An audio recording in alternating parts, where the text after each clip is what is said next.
എൻ്റെ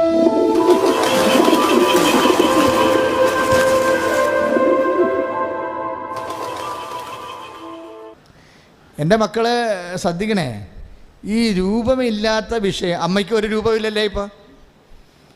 അമ്മ ചോദിക്കണേ എന്താണ്, ഇതെങ്ങനെ സംഭവിക്കുക, എനിക്കൊരു രൂപവും ഇല്ല എന്നല്ലേ പറയണത്. ഇപ്പം നിങ്ങൾ ഇപ്പോൾ എന്നോട് പറഞ്ഞു, എൻ്റെ അച്ഛാ വീട്ടിൽ ചെന്നാൽ ഒരു രൂപവും ഇല്ല, 4-5 കടക്കാരുണ്ട്, ഒരു രൂപവും ഇല്ലെന്ന് പറയത്തില്ലേ? ഇവന്മാരെ എങ്ങനെ തന്തയ്ക്ക് വിളി കേൾക്കാതെ രക്ഷപ്പെടുമെന്ന് ഒരു രൂപവും ഇല്ലെന്ന് പറയല്ലേ? ആഴത്തിന് മീത് അന്ധകാരം വ്യാപിച്ചിരിക്കുകയാണെന്ന് പറയും. ഇപ്പം നമുക്ക് സാമൂഹിക സംഘക്കാരെല്ലാം കിട്ടില്ലായിരിക്കല്ലേ? ഇപ്പോൾ സംഘക്കാരുടെ കാശെല്ലാം ഓടി വാങ്ങിച്ചെടുത്തല്ലേ, സഹകരണ സംഘത്തിൻ്റെ കാശ് മൊത്തം മേടിച്ചെടുത്തു. RBI കൊടുക്കാവുന്ന 200 കോടി രൂപ കൊണ്ടുപോയി അടച്ചിരിക്കുകയാണ്. ഇതെപ്പം കൊടുക്കാമെന്ന് പറഞ്ഞിട്ടില്ലേ? പൈസ എല്ലാം ഡ്രോ ചെയ്തു, എപ്പം കൊടുക്കാമെന്ന് പറഞ്ഞിട്ടില്ല. ഇപ്പോഴെങ്കിലും കൊടുക്കത്തില്ല ഈ സാധനം. ഇത് കൊടുക്കണമെങ്കിൽ ഉത്തർപ്രദേശിൽ ഇലക്ഷൻ കഴിയണം. നമ്മുടെ ഈ നോട്ട് പ്രശ്നങ്ങളൊക്കെ തീരും കുറച്ച് കഴിയുമ്പോൾ. കാര്യം 3-4 ഇലക്ഷൻ വരാനുണ്ട്. ഇപ്പം തന്നെ കുറച്ച് പൈസ ഗവൺമെൻറ് ഇറക്കിയപ്പോൾ തന്നെ ചില ആൾക്കാരുടെ കയ്യിൽ തന്നെ 10 ലക്ഷം 20 ലക്ഷമൊക്കെ കിട്ടിയില്ലേ? അത് ഗവൺമെൻറ് നോട്ട് ചെയ്തിരിക്കുക. അതിനിപ്പോൾ പൈസ ഇറക്കി കഴിഞ്ഞാൽ ഇലക്ഷനാകുമ്പോൾ ഇതെല്ലാം ചെന്ന് ഏതെങ്കിലും പോക്കറ്റിലേക്ക് ഒതുങ്ങും. പിന്നെയും പഴയ പ്രശ്നങ്ങളുണ്ടാകും. ഇലക്ഷനിലാണല്ലോ കൂടുതൽ പ്രോബ്ലം വരാൻ പോണത്. അപ്പോൾ ഇലക്ഷൻ എല്ലാം കഴിയുമ്പോൾ നമ്മുടെ പ്രശ്നങ്ങൾ തീരുമെന്നൊക്കെ പ്രതീക്ഷിക്കാം. ദൈവം രാജ്യത്തെ രക്ഷപ്പെടുത്തട്ടെ. ശ്രദ്ധിക്കട്ടെ. യാസീരിയാറാമി. ഇങ്ങനെ ഓരോ വിഷയങ്ങളുണ്ടാകുമ്പോഴേ ക്രിസ്ത്യാനി ഇതിൽ നിന്ന് ടാപ്പ് ചെയ്യണം. ഇപ്പം നോട്ട് പ്രോബ്ലം വന്നപ്പോൾ നമുക്ക് പല കാര്യങ്ങളും രൂപമില്ലാതെ, ഇപ്പം നമ്മൾ അവരോടത്തെ കല്യാണമൊക്കെ മകളെ കെട്ടിക്കാൻ വേണ്ടി ഉറപ്പിച്ച് വെച്ചിരിക്കണല്ലേ. അപ്പോൾ 24,000 രൂപ കൂടുതൽ കിട്ടത്തില്ലല്ലോ, ഇല്ലേ? അപ്പോൾ നമുക്ക് രൂപമില്ലാതെ ഓരോ വിഷയം വരുമ്പോൾ നമുക്ക് നമ്മുടെ രൂപങ്ങൾ നഷ്ടപ്പെട്ടുകൊണ്ടിരിക്കും. ഓരോ ജീവിതത്തിൽ ഓരോ വിഷയങ്ങൾ വരുമ്പോൾ എന്താ സംഭവിക്കണത്? രൂപങ്ങൾ നഷ്ടപ്പെട്ടുകൊണ്ടിരിക്കും. എൻ്റെ മക്കളുടെ രൂപങ്ങൾ എന്തിനുള്ളതാണ്? നഷ്ടപ്പെടാനുള്ളതാ. രൂപങ്ങളില്ലാത്ത അവസ്ഥയാണ് ദൈവം പ്രവർത്തിക്കുന്നത്, കൃപ പ്രവർത്തിക്കുന്നത്. രൂപങ്ങൾ എന്തിനുള്ളതാണ്? എല്ലാത്തിനെ കുറിച്ചൊരു ഐഡിയ, അതാണ് രൂപം എന്ന് പറയുന്നത്. ഇന്നത് കൊടുക്കുക, ഒരു ഐഡിയ. അപ്പോൾ അമ്മ ഒരു തീരുമാനം എടുത്തിരിക്കുകയാണ്. എന്താണ്? അമ്മ ഒരു പെമ്മകളെപ്പറ്റി അന്ന് അപ്പോൾ കൺമഷി എഴുതി പഴഞ്ചോറ് തിന്ന് നടക്കണ കാലത്ത് ഞാൻ ചില സമയത്ത് ഓർക്കുകയും ഇനിയെങ്കിലും ഗർഭിണികൾ ചോറ് തീറ്റി നിർത്തണം. പല കുടുംബ പ്രശ്നങ്ങളും ചോറ് തീറ്റിക്കൊണ്ട് ഉണ്ടാക്കണമാണ് ഇപ്പോഴും. എന്താ കാര്യത്തിൽ കഴിഞ്ഞാൽ നമ്മുടെ പഴയ അമ്മമാർ പ്രസവിച്ച് കഴിയുമ്പോൾ എൻ്റെ ദൈവമേ, ആ ഒരു 10-90 ദിവസം ഇതിനെ ചോറ് തീറ്റിച്ച് അവസാനം ഇത് പെട്ടെഴുന്നേറ്റ് വരുമ്പോൾ വീപ്പക്കുറ്റി പോലെ വന്നത്. ഇതിനെ ഒരു മനുഷ്യന് വേണ്ട. പുതിയ ചെറുപ്പക്കാരുടെ ലക്ഷണങ്ങൾ മാറി, അവരുടെ ടേസ്റ്റ് മാറി. നിങ്ങൾ പഴയ തോന്നിവാസം കൊണ്ടിരിക്കരുത്. നിങ്ങളുടെ ബോഡി നിങ്ങൾ ശ്രദ്ധിക്കണം. കാര്യം പണ്ട് ഒരു കാലത്ത് ആൾക്കാരുടെ ടേസ്റ്റ് ഇൻട്രസ്റ്റൊക്കെ വേറെ ആയിരുന്നു. ഇപ്പോഴത്തെ പുരുഷന്മാരുടെ ഇൻട്രസ്റ്റും ടേസ്റ്റും വേറെയാണ്. അത് കാരണം പഴയ രീതിയിൽ നമുക്കൊന്നും ചെയ്യാൻ പറ്റത്തില്ല. നിങ്ങൾ ചെയ്യണതെല്ലാം നിങ്ങളുടെ ബോഡി നിങ്ങൾ കറക്റ്റ് ചെയ്യണം.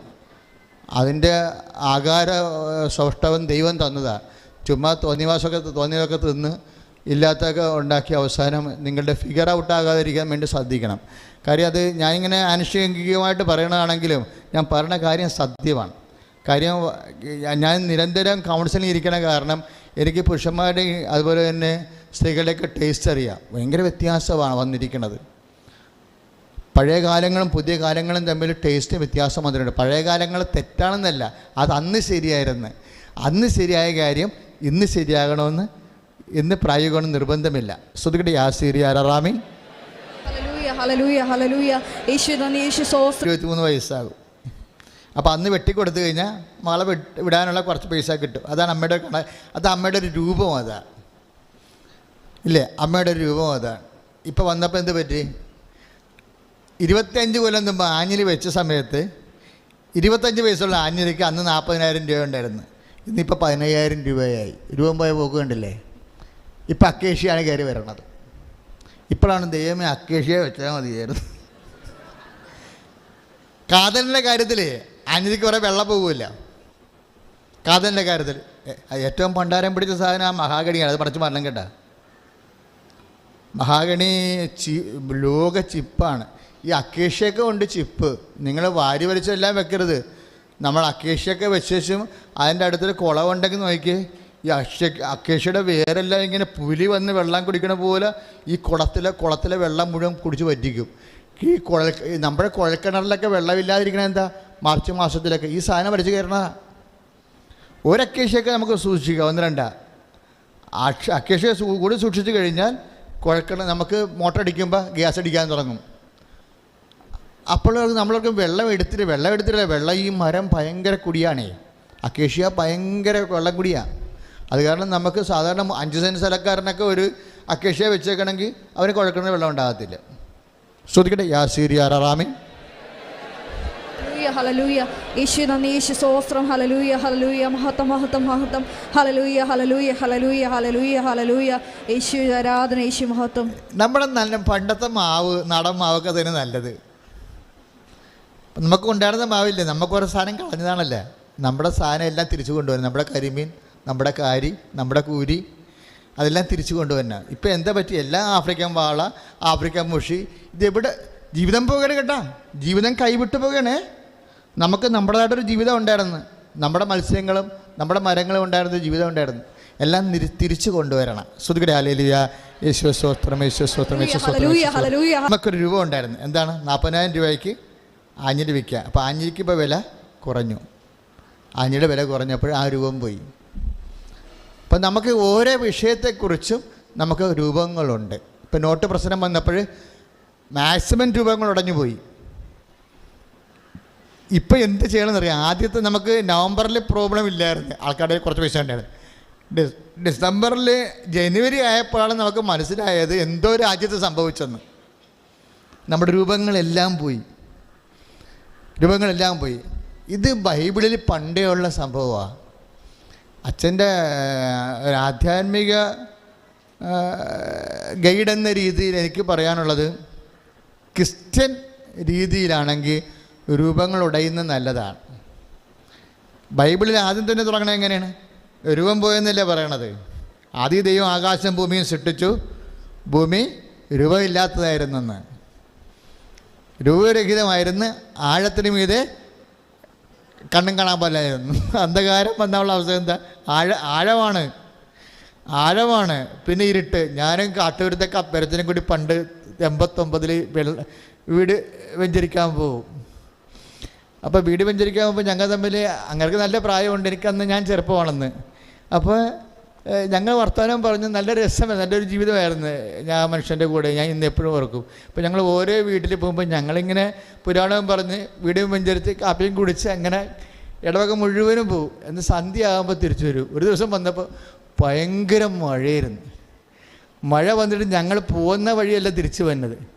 അവിടെ നോക്കിയപ്പോൾ ഈ വെള്ളം മഴ പെയ്ത് ഇത്തിരി വർഷകാലമാണ്, എല്ലായിടത്തും വെള്ളമുണ്ട്, പുഴയുണ്ട്.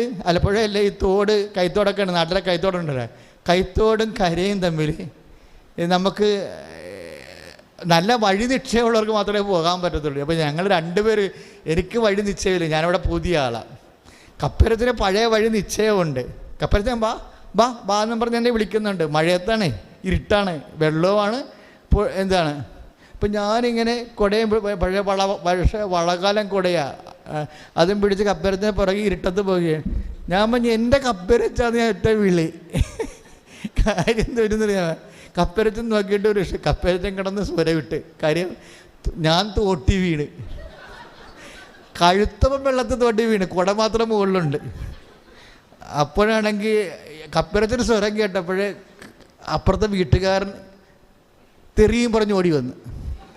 അതെന്താ വെച്ചാൽ അയാളുടെ തടി മോഷണം പോയിക്കൊണ്ടിരിക്കുന്നത്. അയാൾ ആ തോട്ടിൽ അയാൾ തടിയിട്ടിട്ടുണ്ടായിരുന്നു അങ്ങനെ കറ കളയാൻ വേണ്ടിയേ. അപ്പോൾ 2 ദിവസം മുമ്പ് കള്ളന്മാർ വന്ന് കടിയെടുത്തുകൊണ്ട് പോയി. അപ്പോൾ കള്ളനെ കിട്ടിയെന്നപ്പോൾ ഞാൻ അവർ ഓടി വന്നത്. ഞാൻ നോക്കിയപ്പോൾ കള്ളനെ കാണാനില്ല, കുട മാത്രം മുകളിലുണ്ട്. എന്നെ പിന്നെ പിടിച്ച് കയറ്റി ഞാൻ രാവിലെ ഒരു കണക്കിന് നനഞ്ഞു കൊതുന്ന് പള്ളി വന്ന് ഇരുട്ടതില്ലേ.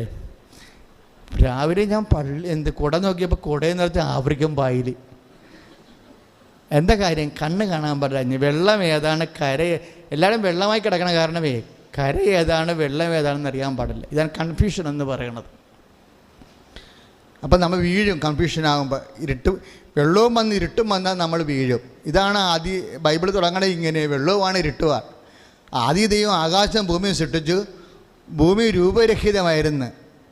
എങ്ങോട്ടാണ് പോണതെന്ന് ഒരു രൂപവും ഇല്ലായിരുന്നു. ആഴത്തിന് മീതെ അന്ധകാരവും. അന്ധകാരത്തെ ജലപ്പരപ്പ്, ഞാൻ വീണ പോലെ ഈ സംഭവം. അന്ധകാരത്തെ ജലപ്പരപ്പിലൂടെ എന്താ സംഭവിച്ചത്?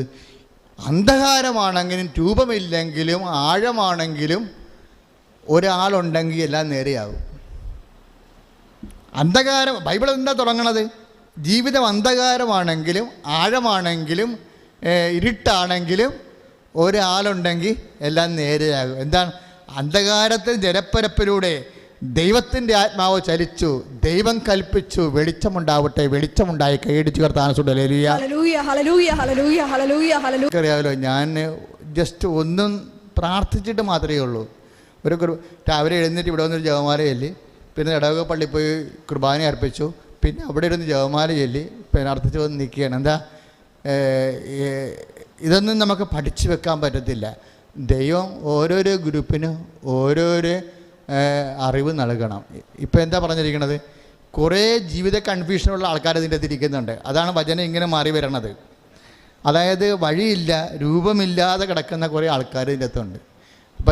ഇപ്പം അഖണ്ഡ ജപമാലയും കഴിഞ്ഞു, വീട്ടിൽ ചെന്നിട്ട് എന്താ പരിപാടി എന്ന് ചോദിക്കുമ്പോൾ ഇപ്പം ഈശോ പറയണം, മകനെ, നിൻ്റെ ജീവിതം ഇരുട്ടാണ്, നിൻ്റെ ജീവിതം അന്ധകാരമാണ്, നിൻ്റെ ജീവിതം ആഴമാണ്, നീ വിഷമിക്കണ്ട.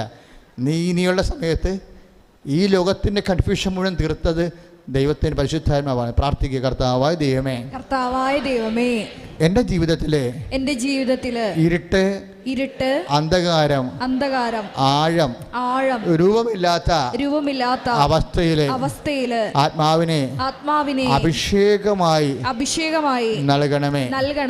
രൂപമില്ലാത്ത അവസ്ഥയിലെ ആത്മാവിനെ അഭിഷേകമായി നൽകണമേ. ശ്രുതികട്ടെ ഹല്ലേലൂയ. രക്ഷകന് വേണ്ടി 4000 കൊല്ലം നോക്കിപ്പാർക്കുകയായിരുന്നു. ആ രക്ഷകൻ വരാൻ പോയപ്പോൾ പുതിയ ലോകം സൃഷ്ടിക്കാൻ പോവുകയാണ് ദൈവം. അതിലെ വെളിപാട് പറഞ്ഞത് ഇതാ, പുതിയ ആകാശവും പുതിയ ഭൂമിയും. അപ്പോഴും കൺഫ്യൂഷനാണ്. അമ്മ ചോദിച്ചു, എൻ്റെ മനസ്സിപ്പോഴ് ആദ്യത്തെ ആകാശവും ആദ്യത്തെ ഭൂമിയും പോലെയാണ്, ഒരു രൂപവും ഇല്ല എന്ന്. ഇതെങ്ങനെ സംഭവിക്കും? ഞാൻ പുരുഷനെ അറിയുന്നില്ലല്ലോ എന്ന്. അതാണ്, ഒരു രൂപവും ഇല്ലല്ലോ. പിന്നെ അമ്മയാണ് പറയണത്, അതായത് 31 ലുക്ക 1:34 തമ്മിലുള്ള കണക്ഷനുണ്ട്. ആദ്യത്തെ ഭൂമിയും കൺഫ്യൂഷനായിരുന്നു. അപ്പോൾ ദൈവം പറഞ്ഞു, കൺഫ്യൂഷൻ എല്ലാം തീർക്കണ ആരാണ്? ദൈവത്തിൻ്റെ ആത്മാവ്.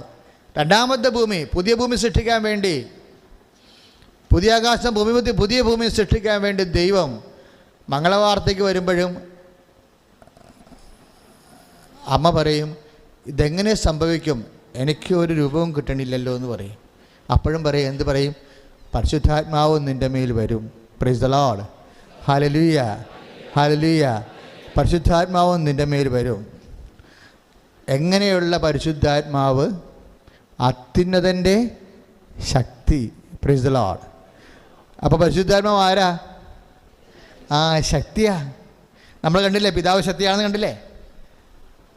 മത്തായി 26:64 മനുഷ്യപുത്രൻ ശക്തിയുടെ വലതുവശത്ത് ഉപവിഷ്ടനാകും.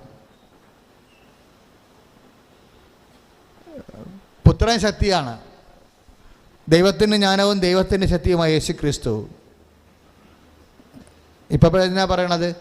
പരിശുദ്ധാത്മാവും ശക്തിയാണ്. അതല്ലേ അമ്മയോട് പറയണത്? പരിശുദ്ധാത്മാവ് നിൻ്റെ മേൽ വരും. ലൂക്കാ 1:35. പരിശുദ്ധാത്മാവ് നിൻ്റെ മേൽ വരും. എങ്ങനെയുള്ള പരിശുദ്ധാത്മാവ്? The power of the almighty, അത്യുന്നതൻ്റെ ശക്തി.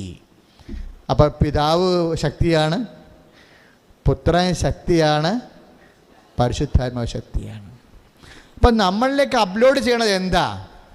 നമ്മൾ പ്രാർത്ഥിക്കുമ്പോൾ നമ്മളിലേക്ക് അപ്ലോഡ് ചെയ്യണത്, ഇറങ്ങി വരണത് എന്താണ്? ദൈവത്തിൻ്റെ ഈ ശക്തിയാണ്, ഇല്ലേ? എൻ്റെ മക്കളെ, പ്രാർത്ഥിക്കുമ്പോൾ എന്താണെന്ന് സംഭവിക്കണം നിങ്ങൾ അറിയണം കേട്ടോ.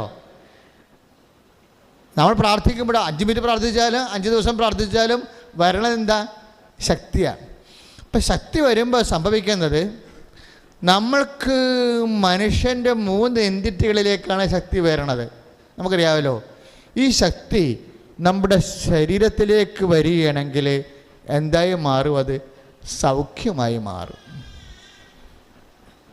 രക്തസ്രാവക്കാർ രോഗിയില്ലേ, അവർ പുറകിക്കൂടി വന്നിട്ട് കർത്താവിനെ കട്ടെടുത്ത പെണ്ണ.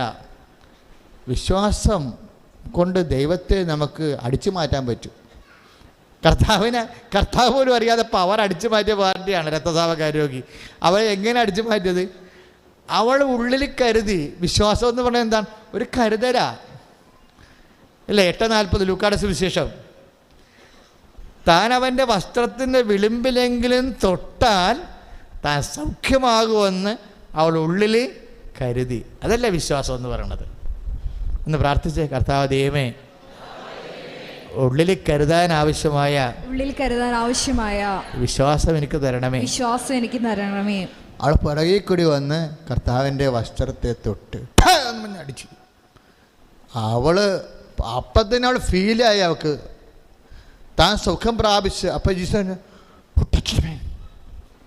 അതെന്നെ തൊട്ടതെന്ന് ചോദിച്ച്. അപ്പോൾ അവൾ വിറച്ചതിൽ നിൽക്കണിങ്ങനെ, ലോഡ് സോറി മൈ ലോഡ്, മകളെ ധൈര്യമായിരിക്കുകയെന്ന്. അപ്പോൾ 10 ദിവസമായി കിടന്ന് സ്വരം ഉണ്ടാക്കുന്നുണ്ട്. ഇതെങ്ങനെ ഈ ആൾക്കാരെല്ലാം കൂടി ഇടിച്ചതിൽ വരുമ്പോൾ ആരെ തൊട്ടെന്ന് എങ്ങനെ അറിയാൻ പറ്റുമെന്ന്. Keep quiet. ശക്തി എന്നിൽ നിന്ന് എനിക്കറിയാം, എന്നിൽ നിന്ന് ശക്തി പോയി. അപ്പോൾ എന്താ, ദൈവത്തിൻ്റെ ശക്തി എങ്ങനെ വരണമെന്നത്? വിശ്വാസം മൂലമാണ് വരണത്, അല്ലേ? എന്ത് ഐസാണെന്ന് പറഞ്ഞാൽ ശരി, നമ്മൾക്ക് എന്താണ് ചെയ്യേണ്ടത്? നമുക്ക് ഈ ശക്തി വർദ്ധിക്കാൻ വേണ്ടി എൻ്റെ മക്കൾ ശ്രദ്ധിക്കണം. എൻ്റെ മക്കളെ, ഇപ്പം വിശ്വാസം എന്താണെന്ന് മനസ്സിലായത്? വിശ്വാസം ശക്തിയാകണത് എങ്ങനെയാ? When we believe in Jesus Christ. ശക്തിയിൽ വിശ്വസിക്കുമ്പോഴാണ് ശക്തിയായിട്ട് മാറണത്. വിശ്വാസം ഉണ്ടെന്ന് വല്ലതൊക്കെ വിശ്വസിക്കാൻ പറ്റത്തില്ല. വിശ്വാസം ശക്തിയിൽ വിശ്വസിക്കുമ്പോഴാണ്, യേശുക്രിസ്തുവിൽ വിശ്വസിക്കുമ്പോഴാണ് അത് ശക്തിയായിട്ട് വരണത്. മനസ്സിലായില്ലേ? അവളെന്താ ചെയ്തത്? ശക്തിയിൽ, ഈശോയുടെ ശക്തിയിൽ വിശ്വസിച്ചു. അപ്പോഴാണ് ഈശോ പറഞ്ഞത്, എന്നിൽ നിന്ന് ശക്തി നിറകളിച്ചിരിക്കുന്നു. അപ്പോൾ താൻ സുഖപ്പെട്ടു. അപ്പോൾ എന്താ സംഭവിക്കണത്? വിശ്വാസം വഴി ശക്തി നമ്മുടെ ശരീരത്തിലേക്ക് വരുമ്പോൾ അതെന്തായി മാറും? സൗഖ്യമായി മാറും. ഹീലിംഗായി മാറും. അതുകൊണ്ട് എൻ്റെ മക്കളൊരു പണി ചെയ്യണം. എൻ്റെ മക്കളെ, നമുക്ക് രോഗം, നമുക്ക് ക്ഷീണം, ഇല്ലായ്മ, ബലഹീനത ഒക്കെ വരുന്നില്ലേ? അതിൻ്റെയൊക്കെ ഒരു സുവിശേഷം മാനമെന്ന് പറഞ്ഞാൽ എന്താണ്? യു ഇൻക്രീസ് യുവർ ഫെയ്ത്ത് എന്ന് പറയും. കർത്താവേ, എനിക്ക് വിഷമാണല്ലോ, എനിക്ക് വേദനയാണല്ലോ, എനിക്ക് രോഗമാണല്ലോ, വിട്ടുമാറല്ല, മരുന്ന് കെട്ടിട്ട് കേൾക്കണില്ലല്ലോ എന്ന് പറയുമ്പോൾ വൈദ്യൻ എന്ത് പറയും? You increase your faith. നമ്മൾക്ക് നമ്മുടെ വിശ്വാസത്തെ വർദ്ധിപ്പിക്കാൻ ദൈവം ഉദ്ദേശിക്കണത് അതാ. വിശ്വാസം വർദ്ധിപ്പിക്കാനാണ് ഉദ്ദേശിക്കണത്. ഇപ്പോൾ ഹാർട്ട് അറ്റാക്കുകാർക്ക് എന്നാ കൂടെ? ഹാർട്ട് അറ്റാക്ക്, ഹൃദയത്തിന് ബ്ലോക്ക് ഉള്ളവരെ പാമ്പിനെ കൊണ്ട് കൊത്തിക്കില്ല. ചൈനയിൽ അങ്ങനെ ട്രീറ്റ്മെൻ്റ് ഉണ്ട്. പക്ഷേ പാമ്പിനെ കൊണ്ട് കൊത്തിക്കും. ഹൃദയത്തിൽ ബ്ലോക്കുള്ള അപ്പോൾ മുറുക്ക പാമ്പിനെ പോലുള്ള പണ്ടാര വിഷമുള്ള സാധനത്തെ കൊണ്ട് കൊത്തിക്കും. അപ്പോൾ എന്താ സംഭവിക്കണത്? ഈ വിഷം റിജക്റ്റ് ചെയ്യാൻ വേണ്ടി ഹൃദയം ഓവർ പമ്പിങ് ചെയ്യും. വിഷമല്ലേ? അല്പമാണെങ്കിൽ കയറത്തുള്ളേ, അല്പവിഷമാണ്. അത് ശരീരത്തിൽ കയറുമ്പോൾ ഫോറിൻ മാറ്ററല്ലേ, അതിനെ റിജക്റ്റ് ചെയ്യാൻ വേണ്ടി ഹൃദയം ഓവർ പമ്പ് ചെയ്യും. ആ ഓവർ പമ്പ് ചെയ്യുന്ന സമയത്ത് ബ്ലോക്ക് മാറും. അത് ടെക്നിക്കാണ് ശരിക്കും. ഓവറായിട്ട് വിഷം കൊടുക്കണമല്ല, ചെറിയ മൈന്യൂട്ട് മെഷർമെൻറ്റിൽ ഇതിൻ്റെ അകത്ത് വെനം കയറ്റി കഴിയുമ്പോൾ സാധനം അതുപോലെ നമുക്കൊരു വിഷയം ഉണ്ടാകുമ്പോൾ എന്താ ചെയ്യണത്? നമുക്കൊരു രോഗം ഉണ്ടായി, എന്താ ഉദ്ദേശിക്കണത്? നമ്മുടെ വിശ്വാസം വർദ്ധിപ്പിക്കുക എന്നുള്ളതാണ് ഉദ്ദേശിക്കുന്നത്. രോഗം ഉണ്ടാകുമ്പോൾ നിങ്ങളെന്താ ചെയ്യണമെന്നറിയാവോ? രോഗം ഉണ്ടാകുമ്പോൾ പ്രാർത്ഥിക്കണം, ദാറ്റ്സ് ഓക്കെ. പക്ഷേ എങ്ങനെ പ്രാർത്ഥിക്കും? വിശ്വാസമുള്ള പ്രാർത്ഥന വേണം. മനസ്സിലായില്ലേ? വിശ്വാസം എങ്ങനെ ഉണ്ടാകും? നായിമിയിലെ ചേടത്തി ഈശോൻ്റെ അടുത്ത് വന്നില്ലേ? അല്ല, ആരാ? കാനംകാരി ഈശോൻ്റെ അടുത്ത് വന്നേച്ച് പറഞ്ഞ്, എൻ്റെ മകളെ പിശാച് ബാധിച്ചിരിക്കുകയാണ് എന്ന് പറഞ്ഞു. അവളെ എന്താ ബാധിച്ചിരിക്കണത്? പിശാച്. അപ്പം ഇനി ഭൂമി വേറെ ഒന്നും ബാധിക്കാനില്ലേ? ബാധിക്കാൻ പറ്റിയ ഏറ്റവും വലിയ സംഭവം പിടിച്ചിരിക്കണ അവളാണ്. കടവും കടപ്പടിയൊന്നുമല്ല, എൻ്റെ അപ്പുറത്തെ സാധനമാണ്. പിശാച് നേരിട്ട് ബാധിച്ചിരിക്കുകയാണ്. അവളിങ്ങനെ ചുഴലി കാണാത്ത അമ്മയും തല്ലും അപ്പനെയും തല്ലും അവളും ചാകുമെന്ന് പറഞ്ഞ് നടക്കുകയാണ്. മടുത്ത് പണ്ടാരം ഇതിനെ എവിടെയെങ്കിലും അപ്പോഴാണ് ഈശോ എന്നും പറഞ്ഞൊരാളുണ്ട്, കൊണ്ടുപോയാൽ ചിലപ്പോൾ എന്തെങ്കിലും നടക്കുമെന്ന് വിചാരിച്ച് കൊണ്ടുവന്നപ്പോൾ ഈശോ മൈൻഡ് ചെയ്യണില്ല. കാര്യം ഇവൾ വിജാതി സ്ത്രീയാണെന്ന് അപ്പോൾ അവൾക്ക് മനസ്സിലായോ, ഞാൻ വിജാതി സ്ത്രീ ആയതുകൊണ്ടായിരിക്കും, എനിക്ക് പരിചയമില്ല. ഇവൾ പത്രോസിനോട് പറയും, പത്രോസിനോട് എന്നെ പരിചയം കഴിഞ്ഞിട്ടാണ്, ഞാനൊരു വിജാതി സ്ത്രീയാണ്, എങ്കിലും ഒന്നെങ്കിൽ ഞങ്ങളുടെ വീട്ടിൽ 2 കൊലപാതകം നടക്കും, അവൾ എന്നെ കൊല്ലും, അല്ലെങ്കിൽ ഞാൻ ചാകും ആത്മഹത്യ, വേറെ ഒന്ന് നടക്കും, ഞാൻ മടുത്ത് കേട്ടാ ജീവിതം, ഒന്ന് പറയാമെന്ന് പറഞ്ഞ് ഇപ്പം ഇവളിങ്ങനെ കരഞ്ഞും കൂവിയും കാരണം 10 ദിവസം ഡിസ്റ്റർബൻസാണ്. ഇതിനെ പറഞ്ഞു വിട്ടാൽ വല്ല ഭക്ഷണം കഴിക്കാനെങ്കിലും ഗുരുവിനെ വിളിച്ചുകൊണ്ട് പോകാം, ഇവളാണ് പുറകെന്ന് മാറണമില്ല. അപ്പോൾ 10 ദിവസം പറഞ്ഞു വിട്, ശല്യമാണെങ്കിൽ ആ രീതിയിൽ പറഞ്ഞു വിടാൻ പറഞ്ഞ്, എന്തെങ്കിലും പറഞ്ഞു വിടാം, അവൾക്ക് അരഞ്ഞുകൊണ്ട് തന്നെ കണ്ടില്ലെന്ന് പറഞ്ഞു. അപ്പോഴും ഈശോ പറയാണ്, ഇസ്രയേലിൽ നിന്ന് നഷ്ടപ്പെട്ടു പോയ ആടുകളുടെ അടുക്കലേക്കാണ് എന്നെ അയച്ചിരിക്കുന്നത്. ഇവർക്ക് ഇസ്രയേലും അറിയാൻ പാടില്ല, നഷ്ടപ്പെട്ട ആടിനെ അറിയാൻ പാടില്ല. ഇവളുടെ പ്രശ്നം എന്താണ്? അവിടെ മകളെ മോന്തക്കട അടിക്കുന്നുണ്ട്, അവിടെ മോന്തക്ക പൊട്ടിയും അളിഞ്ഞ് കീറിയിരിക്കുകയാണ്. അപ്പോഴാണ് ഇവിടെ വേദപാഠം പറയണത്, ഇസ്രയേലിൽ നഷ്ടപ്പെട്ടു പോയി ആളുടെ അടുക്കത്താണെന്ന് പറഞ്ഞത്. അവൾക്ക് ഇസ്രയേലും അറിയാൻ പാടില്ല, യമനും അറിയാൻ പാടില്ല, സൗദി അറേബ്യ അറിയാൻ പാടില്ല, അവിടെ ഇങ്ങനെ നിൽക്കുകയാണ്, അവർക്ക് അറിയാൻ പാടില്ല. ചില സമയത്ത് വിശ്വാസത്തിന് ഇതുപോലുള്ള വയ്യാവേലി ഉത്തരങ്ങൾ കിട്ടും. പ്രാർത്ഥനയുടെ വയ്യാവേലി ഉത്തരങ്ങൾ എന്ന് വെച്ച് കഴിഞ്ഞാൽ അത് ടെസ്റ്റാണത്. അത് മനസ്സിലാക്കാനുള്ള ബോധം നമുക്കുണ്ടാകണം. പ്രാർത്ഥനയ്ക്ക് ഉത്തരം കിട്ടണ വയ്യാവേലി ഉത്തരങ്ങൾ, അവളോട് അത് പറഞ്ഞിട്ട് വല്ല കാര്യമുണ്ടോ? അതിന് ഇസ്രയേലും അറിയാൻ പാടില്ല, യമനും അറിയാൻ പാടില്ല, നഷ്ടപ്പെട്ടതും അറിയാൻ പാടില്ല, ആടും അറിയാൻ പാടില്ല. ആടാ ഏത് നഷ്ടപ്പെട്ടു, ഏത് ആട്? അവൾക്കറിയത്തില്ല, അവൾക്ക് കൾച്ചറില്ല, ആ ഇസ്രയേലിൻ്റെ കൾച്ചറില്ല. ഇസ്രയേൽക്കാരോടാണ് ഈശോ പറയണമെന്നുണ്ടെങ്കിൽ ദാറ്റ്സ് ഓക്കെ. ഇസ്രയേൽ എന്താണെന്നറിയാം, ദൈവത്തിൻ്റെ അജഗണമാണ് ഇസ്രയേൽ. ഇത് അവൾക്കറിയത്തില്ലല്ല. അപ്പോൾ വിശ്വാസത്തിൻ്റെ പ്രാർത്ഥനയുടെ 2ാം ഘട്ടത്തിൽ എന്താണ് പറഞ്ഞത് സംഭവിക്കുന്നത്? ടെക്നിക്കൽ ടേംസ് കൊണ്ട് നമ്മളെ വീണ്ടും നമുക്ക് ഒരുതരം അപരിചിതത്വം ഉണ്ടാകുകയാണ്. അപ്പോൾ വിചാരിച്ച് എന്താ അതൊന്നും അങ്ങനെ പറയണമെന്നും മനസ്സിലാണില്ല. അപ്പോൾ ഉടനെ ഈ കാനംകാരി തിരിച്ചു പോരുകയാണ്. എന്താണ്? മഴ സുഖപ്പെടുത്തിയ എന്താണ് തിരിച്ചു പോരണത്? ആടിൻ്റെ കാര്യമൊക്കെ പറഞ്ഞു, എനിക്കറിയാൻ പറ്റില്ലെന്ന് പറഞ്ഞു. ഇസ്രയേലും ആടൊക്കെ പറയുന്നുണ്ട്, എനിക്കറിയാൻ പറ്റില്ലെന്ന് പറഞ്ഞു. ദീപളെ കണ്ട, ദീപളിപ്പോൾ എന്നെ കൊല്ലുമെന്ന് പറഞ്ഞു. പക്ഷേ ഇതാണ് സംഭവം അല്ലേ? ആ പ്രാർത്ഥന സെക്കൻഡ് സെക്ഷനിൽ വരുന്ന സംഭവം കണ്ടില്ലേ? പക്ഷെ അവൾ ഇത്രയും സാങ്കേതികമായിട്ടൊക്കെ പറയുന്നുണ്ടെങ്കിൽ ഈ പാവം തിരിച്ചു പോണില്ല. പത്രോസിനോട് ഉത്തരം പറഞ്ഞത് ഈശോ എന്താണ്? ഇസ്രയേലിലെ നഷ്ടപ്പെട്ട ആടുകളുടെ അടുക്കേക്കാണ് അയക്കപ്പെട്ടിരിക്കുന്നത്. അപ്പോൾ ഇത് കേട്ടപ്പോൾ പത്രോസിൻ്റെ കൈയും കാലം തളർന്ന്. ഇനിയിപ്പോൾ നിൽക്കേണ്ട കാര്യമില്ലല്ലോ, വണ്ടിയുടെ പറഞ്ഞു കേട്ടില്ലേ? പത്രോസിന് മനസ്സിലായി, പക്ഷെ അവൾക്ക് മനസ്സിലായില്ലല്ലോ. അവൾ എന്ത് ചെയ്യുന്നറിയാമോ? അവൾ കറങ്ങി തിരിഞ്ഞ് ഈശോയുടെ മുമ്പിൽ വന്ന്, കർത്താവേ സഹായിക്കണേ, പറയണമെന്നും മനസ്സിലാകണില്ലെന്ന് പറഞ്ഞ്. അങ്ങ് പറയണമെന്നും എനിക്ക് മനസ്സിലാകണില്ല, എൻ്റെ അവസ്ഥ ഇതാണ്, സഹായിക്കണേ. 3ാം ഘട്ടം. അപ്പോഴും 3ാം ഘട്ടത്തിൽ ഈശോ പറയും, മക്കളുടെ അപ്പം എടുത്ത് പട്ടികൾക്ക് കൊടുക്കത്തില്ലെന്ന് പറയും. അപ്പോൾ അന്ത്രയോസ് നോക്കി, വല്ല കാര്യമുണ്ട്, പട്ടിയെന്ന് വിളിച്ച്. അപ്പം തന്നെ പോയിച്ചെങ്കിൽ ഈ വിളിയെങ്കിലും കേൾക്കാതിരുന്നേനാ. വീണ്ടും പ്രശ്നമല്ലേ? വീണ്ടും പ്രശ്നമായി. ആ പ്രാർത്ഥനയ്ക്ക് പിന്നെയും പ്രശ്നമായി. ഉടനെ ഇവർ വിചാരിച്ചത് ഇവള് കുറേ തെറിയും പറഞ്ഞിട്ട് പോകുന്നതാണ് വിചാരിച്ചത്. ആര്? ഈ അപ്പോസ്തലന്മാർ വിചാരിക്കും. അറിയാം, പട്ടി എന്നല്ലേ വിളിച്ചിരിക്കുന്നത്. ഇസ്രയേൽക്കാർക്ക് ഈ പട്ടി എന്ന് വിളിച്ചു കഴിഞ്ഞാൽ പണിയാണ്. അറബികളെ നമ്മൾ പന്നിയെന്ന് വിളിക്കുന്ന പോലെയുള്ള പ്രശ്നമാണ് അവർക്കുള്ളത്. അത് ഭയങ്കര അവർക്ക് ഒരു വംശീയ വൈരാഗ്യം ഉണ്ടാകും ഈ വിഷയം പറയുമ്പോൾ. അപ്പോൾ ആ സാധനം ഡെഡ് എൻഡായ മുഖത്ത് വന്ന് വാതിൽ അടച്ച പോലെയാണ് ആ പ്രാർത്ഥന ക്ലോസ് ചെയ്യാൻ. പക്ഷേ എന്നിട്ട് ഇവളിങ്ങനെ കൈകൊണ്ട് മുട്ടിക്കൊണ്ടിരിക്കുകയാണ്, പറയണേ, കർത്താവേ അങ്ങ് പറഞ്ഞത് ശരിയാണെന്ന്.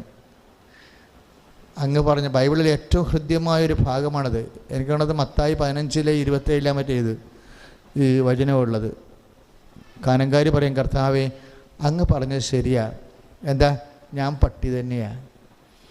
അവൾ എളിമപ്പെട്ട കണ്ടില്ലേ? എൻ്റെ മക്കളെ, പ്രാർത്ഥനയ്ക്ക് ഉത്തരം താമസിക്കുമ്പോൾ വിശ്വാസത്തിൻ്റെ കൂടെ വരേണ്ട ഒരു സംഭവമാണ് എളിമ.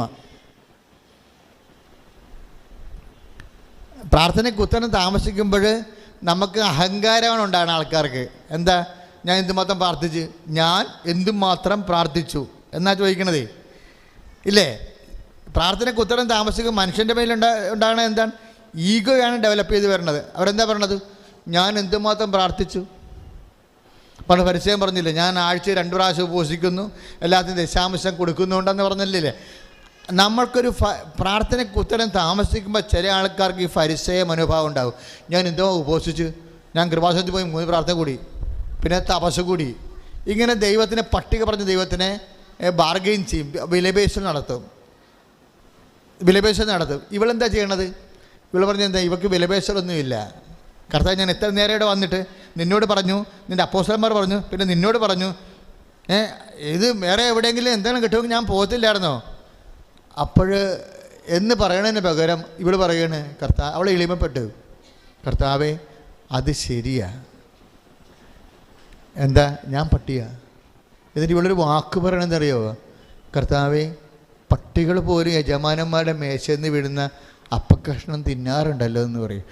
എൻ്റെ അമ്മേ, ഈ കാനങ്കാരി എന്ന് പറയുന്ന സംഭവം ഇല്ലെങ്കിൽ പ്രാർത്ഥനയുടെ പല കാര്യങ്ങൾക്കും നമ്മൾ മറുപടി കണ്ടെത്തേണ്ടി വരുമായിരുന്നു. ഇവൾ പറയുന്ന ഉടനെ ഈശോ പറഞ്ഞു, ഉമൺ എന്നാ വിളിക്കണേ, woman, your faith is great. നിന്റെ വിശ്വാസം വലുതാണെന്ന്. എന്തിനേക്കാളും? നിന്റെ ആവശ്യത്തെക്കാളും. ഇന്നലെ അങ്ങനെ പറഞ്ഞില്ലായിരുന്നു അച്ഛൻ? വിശ്വാസം എന്ന് പറയുമ്പോൾ നമ്മുടെ വിശ്വാസത്തിനൊരു ഗുണമുണ്ട്. അത് നമുക്കിതുപോലെയുള്ള ഹെവി പ്രോജക്റ്റ് തരുമ്പോൾ നമ്മളെപ്പോഴും ദൈവം നോക്കേണ്ടത് ഈ പ്രോജക്റ്റിനേക്കാളും നമ്മുടെ ആവശ്യത്തിനേക്കാളും വിശ്വാസം വലുതായിരിക്കണം. ആവശ്യത്തോളമേ വിശ്വാസമുള്ളെങ്കിൽ വിശ്വാസം ആവശ്യത്തിന് വേണ്ടി മാത്രമാകും. പിടിയിടിയാ? ആവശ്യത്തോളമേ നമ്മുടെ വിശ്വാസമുള്ളെങ്കിൽ വിശ്വാസം ആവശ്യത്തിന് വേണ്ടി മാത്രമാകും. ആവശ്യത്തെക്കാൾ വിശ്വാസമുണ്ടെങ്കിൽ വിശ്വാസം ദൈവത്തിന് വേണ്ടി മാത്രമാകും. കൈയിടിച്ച് കർത്താവിനെ സ്തുതിക്കുക.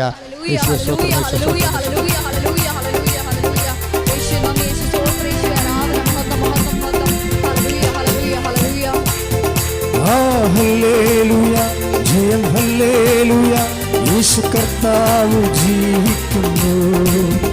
ഹല്ലേലൂയ, ജയം ഹല്ലേലൂയ, യേശു കർത്താവ് ജീവിക്കുന്നു. അവസാനം ഈശോ പറഞ്ഞ വെളിപാട് എന്താണ്? ആവശ്യത്തോളമേ വിശ്വാസമുള്ളെങ്കിൽ വിശ്വാസം ആവശ്യത്തിന് വേണ്ടി മാത്രമാകും. ആവശ്യത്തെക്കാൾ വിശ്വാസമുണ്ടെങ്കിൽ വിശ്വാസം ദൈവത്തിന് വേണ്ടിയാകും. ഇവിടെയാണ് പ്രശ്നം. അനുഗ്രഹവും കൃപയും തമ്മിലുള്ള വ്യത്യാസം ഇതാണ്. ആവശ്യത്തോളം വിശ്വാസമുണ്ടെങ്കിൽ വിശ്വാസം അനുഗ്രഹത്തിന് വേണ്ടി, ആവശ്യത്തെക്കാൾ ഉപരി വിശ്വാസം വന്നാൽ വിശ്വാസം കൃപയ്ക്ക് വേണ്ടി. കൃപയെന്താ?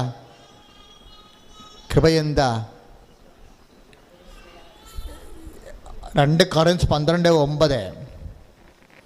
2 കൊരിന്ത്യൻസ് 12:9 എന്താ പറയണേ? അസരിന്നില്ല പറഞ്ഞില്ലേ, പൗലോസ് അപ്പോസ്തലന് ബോഡി പെയിൻ, ഗാസ്ട്രിക് അൾസർ, കുടലിൽ പുണ്ണ്, മുള്ളുകൊണ്ട് കുത്തണ പോലെ തോന്നും. ഭക്ഷണം കഴിക്കുമ്പോൾ തന്നെ വയറ് തട്ടി വീർക്കും. നാക്ക് പൊടിക്കുമ്പോൾ ഒക്കാനം വരും. എൻ്റെ അമ്മ, അങ്ങോട്ടും ഇല്ല ഇങ്ങോട്ടും ഇല്ലാതെ വയറ് കല്ല് പോലെ ഇരിക്കും. ഈ പണ്ടാരം എന്നെ മാറാൻ വേണ്ടി കണ്ണുനീരോടെ ഞാൻ 3 പ്രാവശ്യം പ്രാർത്ഥിച്ചു. 3 പ്രാവശ്യം പറഞ്ഞ് പണ്ടാരത്തെ ഞാൻ മാറ്റത്തില്ലെന്ന് പറഞ്ഞു. എന്താണ്? My grace is sufficient for you. Grace ആൾ കണ്ടുപിടിച്ചതാ. അനുഗ്രഹം പണ്ടേ ഉണ്ടായിരുന്നു. ഗ്രേസ് എന്ന് പറഞ്ഞ സംഭവം, കൃപ, ആൾ കണ്ടുപിടിച്ചതാ. അങ്ങേരുടെ പേരിലേ കിട്ടത്തുള്ളൂ. അങ്ങേരുടെ പേരിലേ കിട്ടത്തുള്ളൂ ഗ്രേസ്. എന്താ കാര്യം എന്ന് വെച്ച് കഴിഞ്ഞാൽ, ഇപ്പം പൗലോസ് അപ്പോസ്തലൻ എന്താ പറഞ്ഞത്? എന്താ ഈ അൾസർ മാറത്തന്നെ കണ്ണുനീരോടെ പ്രാർത്ഥിച്ചപ്പോൾ പൗലോസ് അപ്പോസ്തലൻ എന്താ പറഞ്ഞത്? It will be there under the last but my grace is sufficient for you. അത് അന്ത്യം വരെ ഉണ്ടാകും, നിന്നെയും കൊണ്ട് അത് പോകത്തുള്ളൂ. അത് അന്ത്യം വരെ ഉണ്ടാകും. പക്ഷേ ഡസൻ മൈൻഡ്, നീ വിശ്വാസിയാണ്. നിനക്ക് ഞാനൊരു കാലം തന്നിട്ടുണ്ട്, ആ കാലം വരെ നീ ജീവിച്ചിരിക്കും. വിശ്വാസിയുടെ ഗുണം എന്താണെന്ന് അറിയാവോ? ഏത് രോഗം വന്നാലും പണ്ടാരം വന്നാലും കടം വന്നാലും കർത്താവ് നമുക്ക് തന്ന കാലം, ആ കാലം വരെ ജീവിച്ചിരിക്കും. എന്നിട്ട് പറയാം ജീവിക്കുക. ഇപ്പം എസെക്കിയേലിൻ്റെ പുസ്തകങ്ങളിലൊക്കെ പറയുന്നില്ലേ, ജീവിക്കുക, വയലിലെ ചെടി പോലെ വളരുക. ജീവിക്കുക, വയലിലെ ചെടി പോലെ വളരുക. വയലിലെ ചെടി എന്താണ്? ഇപ്പം എസെക്കിയേൽ 16 മനോ നോക്കിയേ. ശ്രുതികടെ യേശുവേ സ്വസ്ഥം. ഹല്ലേലൂയ. 16:31 നോക്കി. യേശുവേ നന്ദി. ഹല്ലേലൂയ, ഹല്ലേലൂയ, ഹല്ലേലൂയ.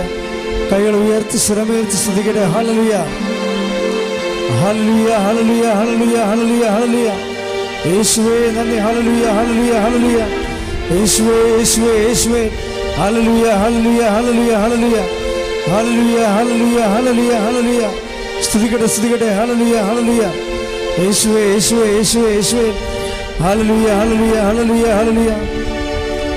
പരിശുദ്ധന്റെ അടുക്കൽ കടന്നു പോയപ്പോൾ നീ ചോരയിൽ കിടന്ന് ഉരുളുന്നത് കണ്ട് നിന്നോട് നീ ചോരയിൽ കിടന്ന് ഉരുളുന്ന കണ്ടെന്ന്. ജീവിക്കുക, ഞാൻ നിന്നോട് പറഞ്ഞു നീ ജീവിക്കുക. വയലിലെ ചെടി പോലെ വളരുക. വയലിലെ ചെടി പോലെ വളരുക. നീ വളർന്ന് പൂർണ്ണ യൗവനം പ്രാപിച്ചു. നീ വളർന്ന് പൂർണ്ണ യൗവനം പ്രാപിച്ചു. നിന്റെ മാറിടം വളർന്നു. നിന്റെ മാറിടം വളർന്നു. മുടി തഴച്ചു. നിന്റെ മുടി തഴച്ചു.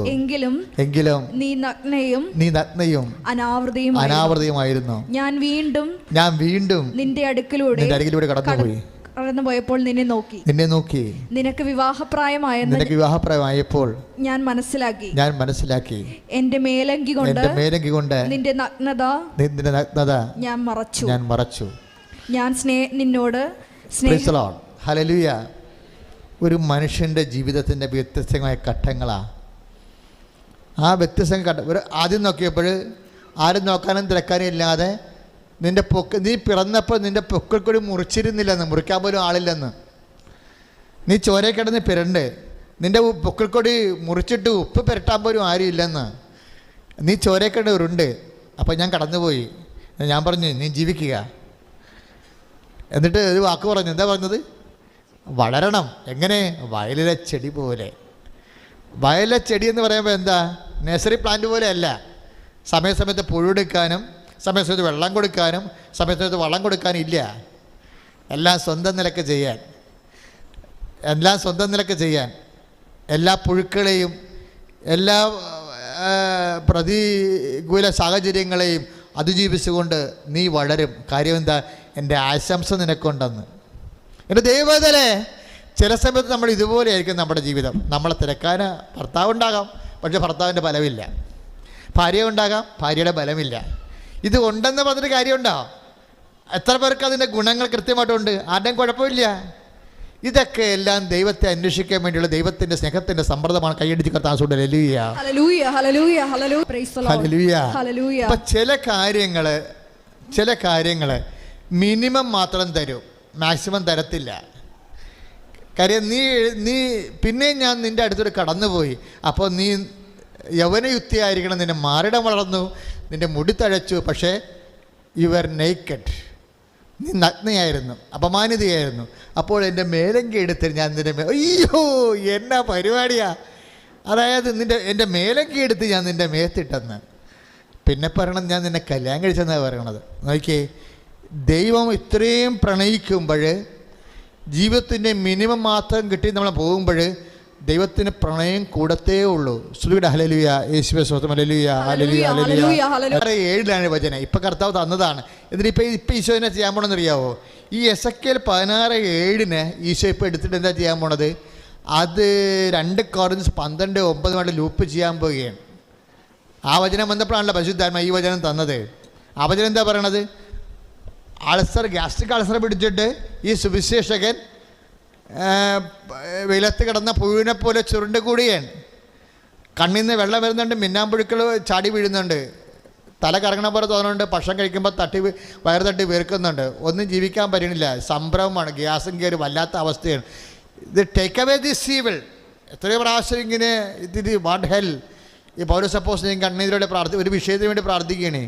ഞാൻ ഓർക്കുകയാണ്, പൗലോസിനെ സഹായിച്ചില്ലേ പിന്നെ എന്നെ സഹായിക്കും ഈശോയെ നീ. അല്ലേ, പൗലോസ് എന്ന് പറഞ്ഞ ആരാ? കല്യാണം കഴിക്കാൻ നിൽക്കുക കക്ഷി, ഈ ഒരാളെ കൊടുത്ത് ഭ്രാന്തടിച്ച് നടക്കുന്ന ആളാണ്. എന്നിൽ യേശുവാണ് ജീവിക്കണം എന്ന് പറഞ്ഞ് രാത്രിയും പകരം ഭ്രാന്തടിച്ച് ജീവിക്കുക. ആ മനുഷ്യന് അൾസർ വന്ന എന്തിൻ്റെ കാര്യമാണ്? അങ്ങേർക്ക് സമയത്ത് ഭക്ഷണം കിട്ടാതെ കൊടുക്കാതെ വന്നും തിന്നാതെ വന്നും ഈ സുവിശേഷ പ്രഘോഷണം തന്നെയല്ലേ, എന്നിട്ട് അങ്ങനെ വന്നുണ്ടാക്കിയതാണ്. അപ്പോഴതിൻ്റെ അങ്ങനെ അൾസറിൻ്റെ പകുതി ഉത്തരവാദിത്തം ആരുടേതാണ്? ദൈവത്തിൻ്റെതാണ്. പക്ഷെ പൗലോസ് is going to bargain it. നമ്മൾ ദൈവത്തിൻ്റെ വിശ്വാസത്തിന് വേണ്ടി, പ്രാർത്ഥനയ്ക്ക് വേണ്ടി, വിശുദ്ധിക്ക് വേണ്ടി നമ്മൾ ഓരോ കാര്യം ചെയ്യുമ്പോൾ നിങ്ങൾ അത് വെച്ച് ദൈവത്തോട് ബാർഗെയിൻ ചെയ്യേണ്ട കാര്യമില്ല. പൗലോസ് ബാർഗെയിൻ ചെയ്യണില്ല. പൗലോസ് പറഞ്ഞ, അപ്പാ ജീവിക്കാൻ പറ്റണില്ലപ്പാ, ഞാൻ എങ്ങനെ ജീവിക്കും? അപ്പോൾ ഉടനെ പറയും, നിനക്ക് ഞാനൊരു കാലം തന്നിട്ടുണ്ട്, അത്രയും നീ ജീവിക്കും. ഏത് രോഗം വന്നാലും ക്ഷീണം വന്നാലും അറ്റാക്ക് വന്നാലും ദൈവം നമുക്കൊരു സമയം, ദൈവത്തിൻ്റെ ആശീർവാദത്തിലാണ്. ദൈവവേദനേ നീ ജീവിക്കണമെങ്കിൽ കർത്താവ് എന്താ പറഞ്ഞത്? എസെക്കിയേൽ 16:7 ജീവിക്കുക, വയലച്ചെടി പോലെ വളരുക. ഏത് രോഗം വന്നാലും നീ മരുന്ന് കഴിച്ചിട്ട് ഓപ്പറേഷൻ ഫെയിലിയർ ആയാലും എന്ത് മണ്ണാങ്കട്ടായാലും കർത്താവ് എനിക്കൊരു ആയുസ് തന്നിട്ടുണ്ട്, ഒരു ആശംസ തന്നിട്ടുണ്ട്, ഞാൻ ജീവിക്കും. കർത്താവ് പറഞ്ഞില്ലേ, ഞാൻ ജീവിക്കുന്നു, അതിനാൽ നിങ്ങളും ജീവിക്കുമെന്ന്. 17:19 യോഹന്നാൻ്റെ സുവിശേഷത്തിൽ ഞാൻ ജീവിക്കുന്നു, അതിനാൽ നിങ്ങളും ജീവിക്കും. പൗലോസോട് പറഞ്ഞിട്ട്, മകനെ നീ ജീവിക്കും, നീ രോഗവും കാര്യവും നീ കണക്കാക്കണ്ട, അതുണ്ടായാലും നീ ജീവിക്കും, ഇല്ലെങ്കിലും നീ ജീവിക്കും. എന്താ കാര്യം? നിൻ്റെ ജീവിതം, നിൻ്റെ ആയുസ്, നിൻ്റെ രോഗമോ നിനക്കുള്ള മറ്റു വിഷയങ്ങളുമായിട്ട് ബന്ധപ്പെട്ടതല്ല, അതെൻ്റെ ആശംസയിലും ആശീർവാദ അടിസ്ഥാനമാണ്. കൈയടിച്ച് കർത്താവിനെ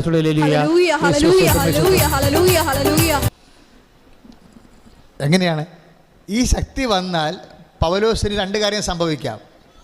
അപ്പം മുമ്പ് നമ്മൾ പറഞ്ഞില്ലേ, പിതാവ് ശക്തിയാണ്, പുത്രശക്തിയാണ്, പരിശുദ്ധാത്മാ ശക്തിയാണ്.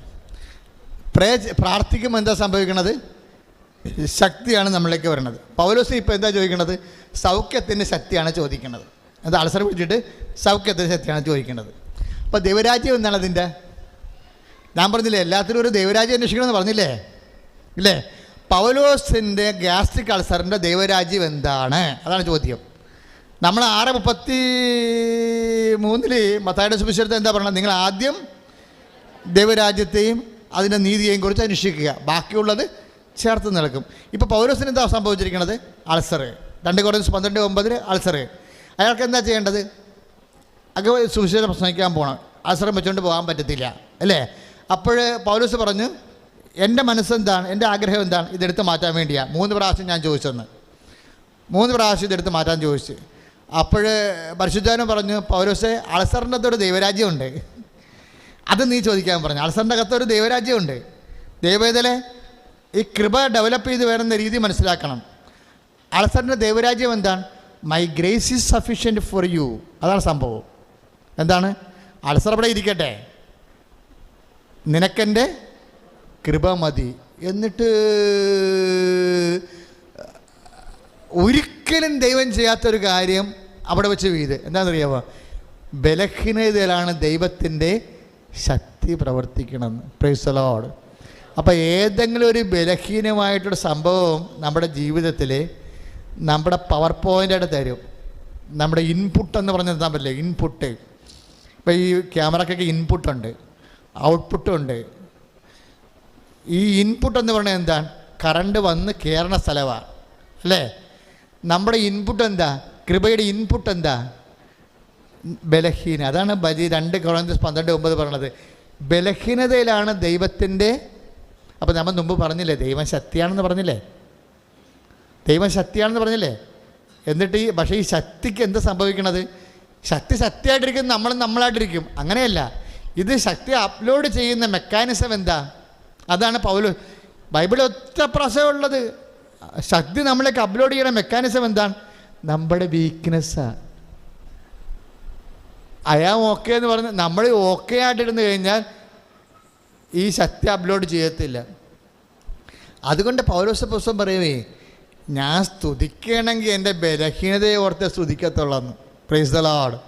കാര്യം എന്താ അറിയാവാം, മോളെ 12:9 വായിച്ചേ, അല്ല 12:10, 2 Corinthians 12:10. മക്കളും സ്തുതിക്കട്ടെ. ഹല്ലേലൂയ. അതുകൊണ്ട് ബലഹീനതകളിലും ആക്ഷേപങ്ങളിലും ഞെരുക്കങ്ങളിലും പീഡനങ്ങളിലും അത്യാഹിതങ്ങളിലും ഞാൻ ക്രിസ്തുവിനെ പ്രതി സന്തുഷ്ടനാണ്.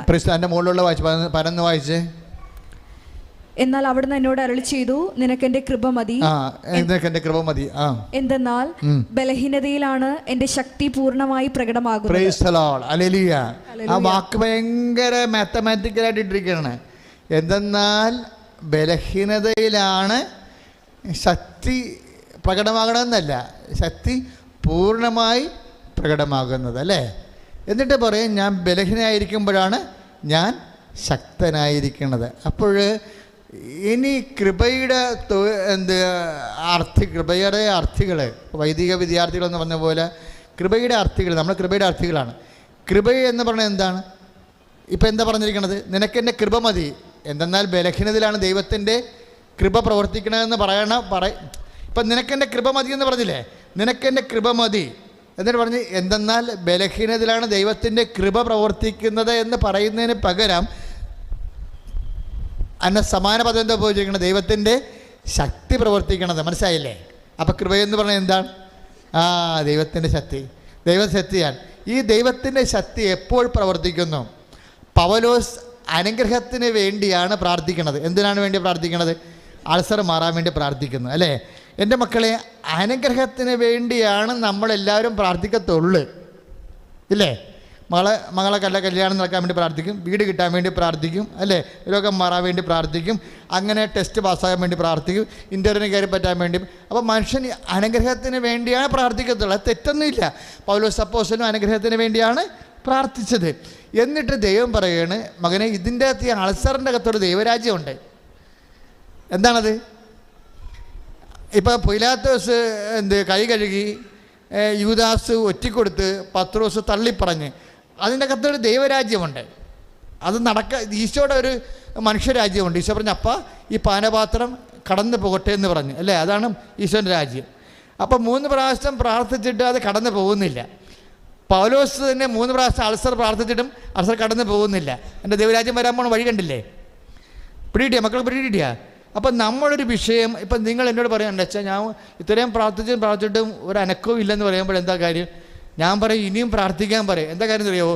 പ്രാർത്ഥിച്ച് പോകുമ്പോൾ നമ്മൾ ഇനി ദൈവരാജ്യം വരേണ്ടത് പ്രാർത്ഥനയിലൂടെയാണ്.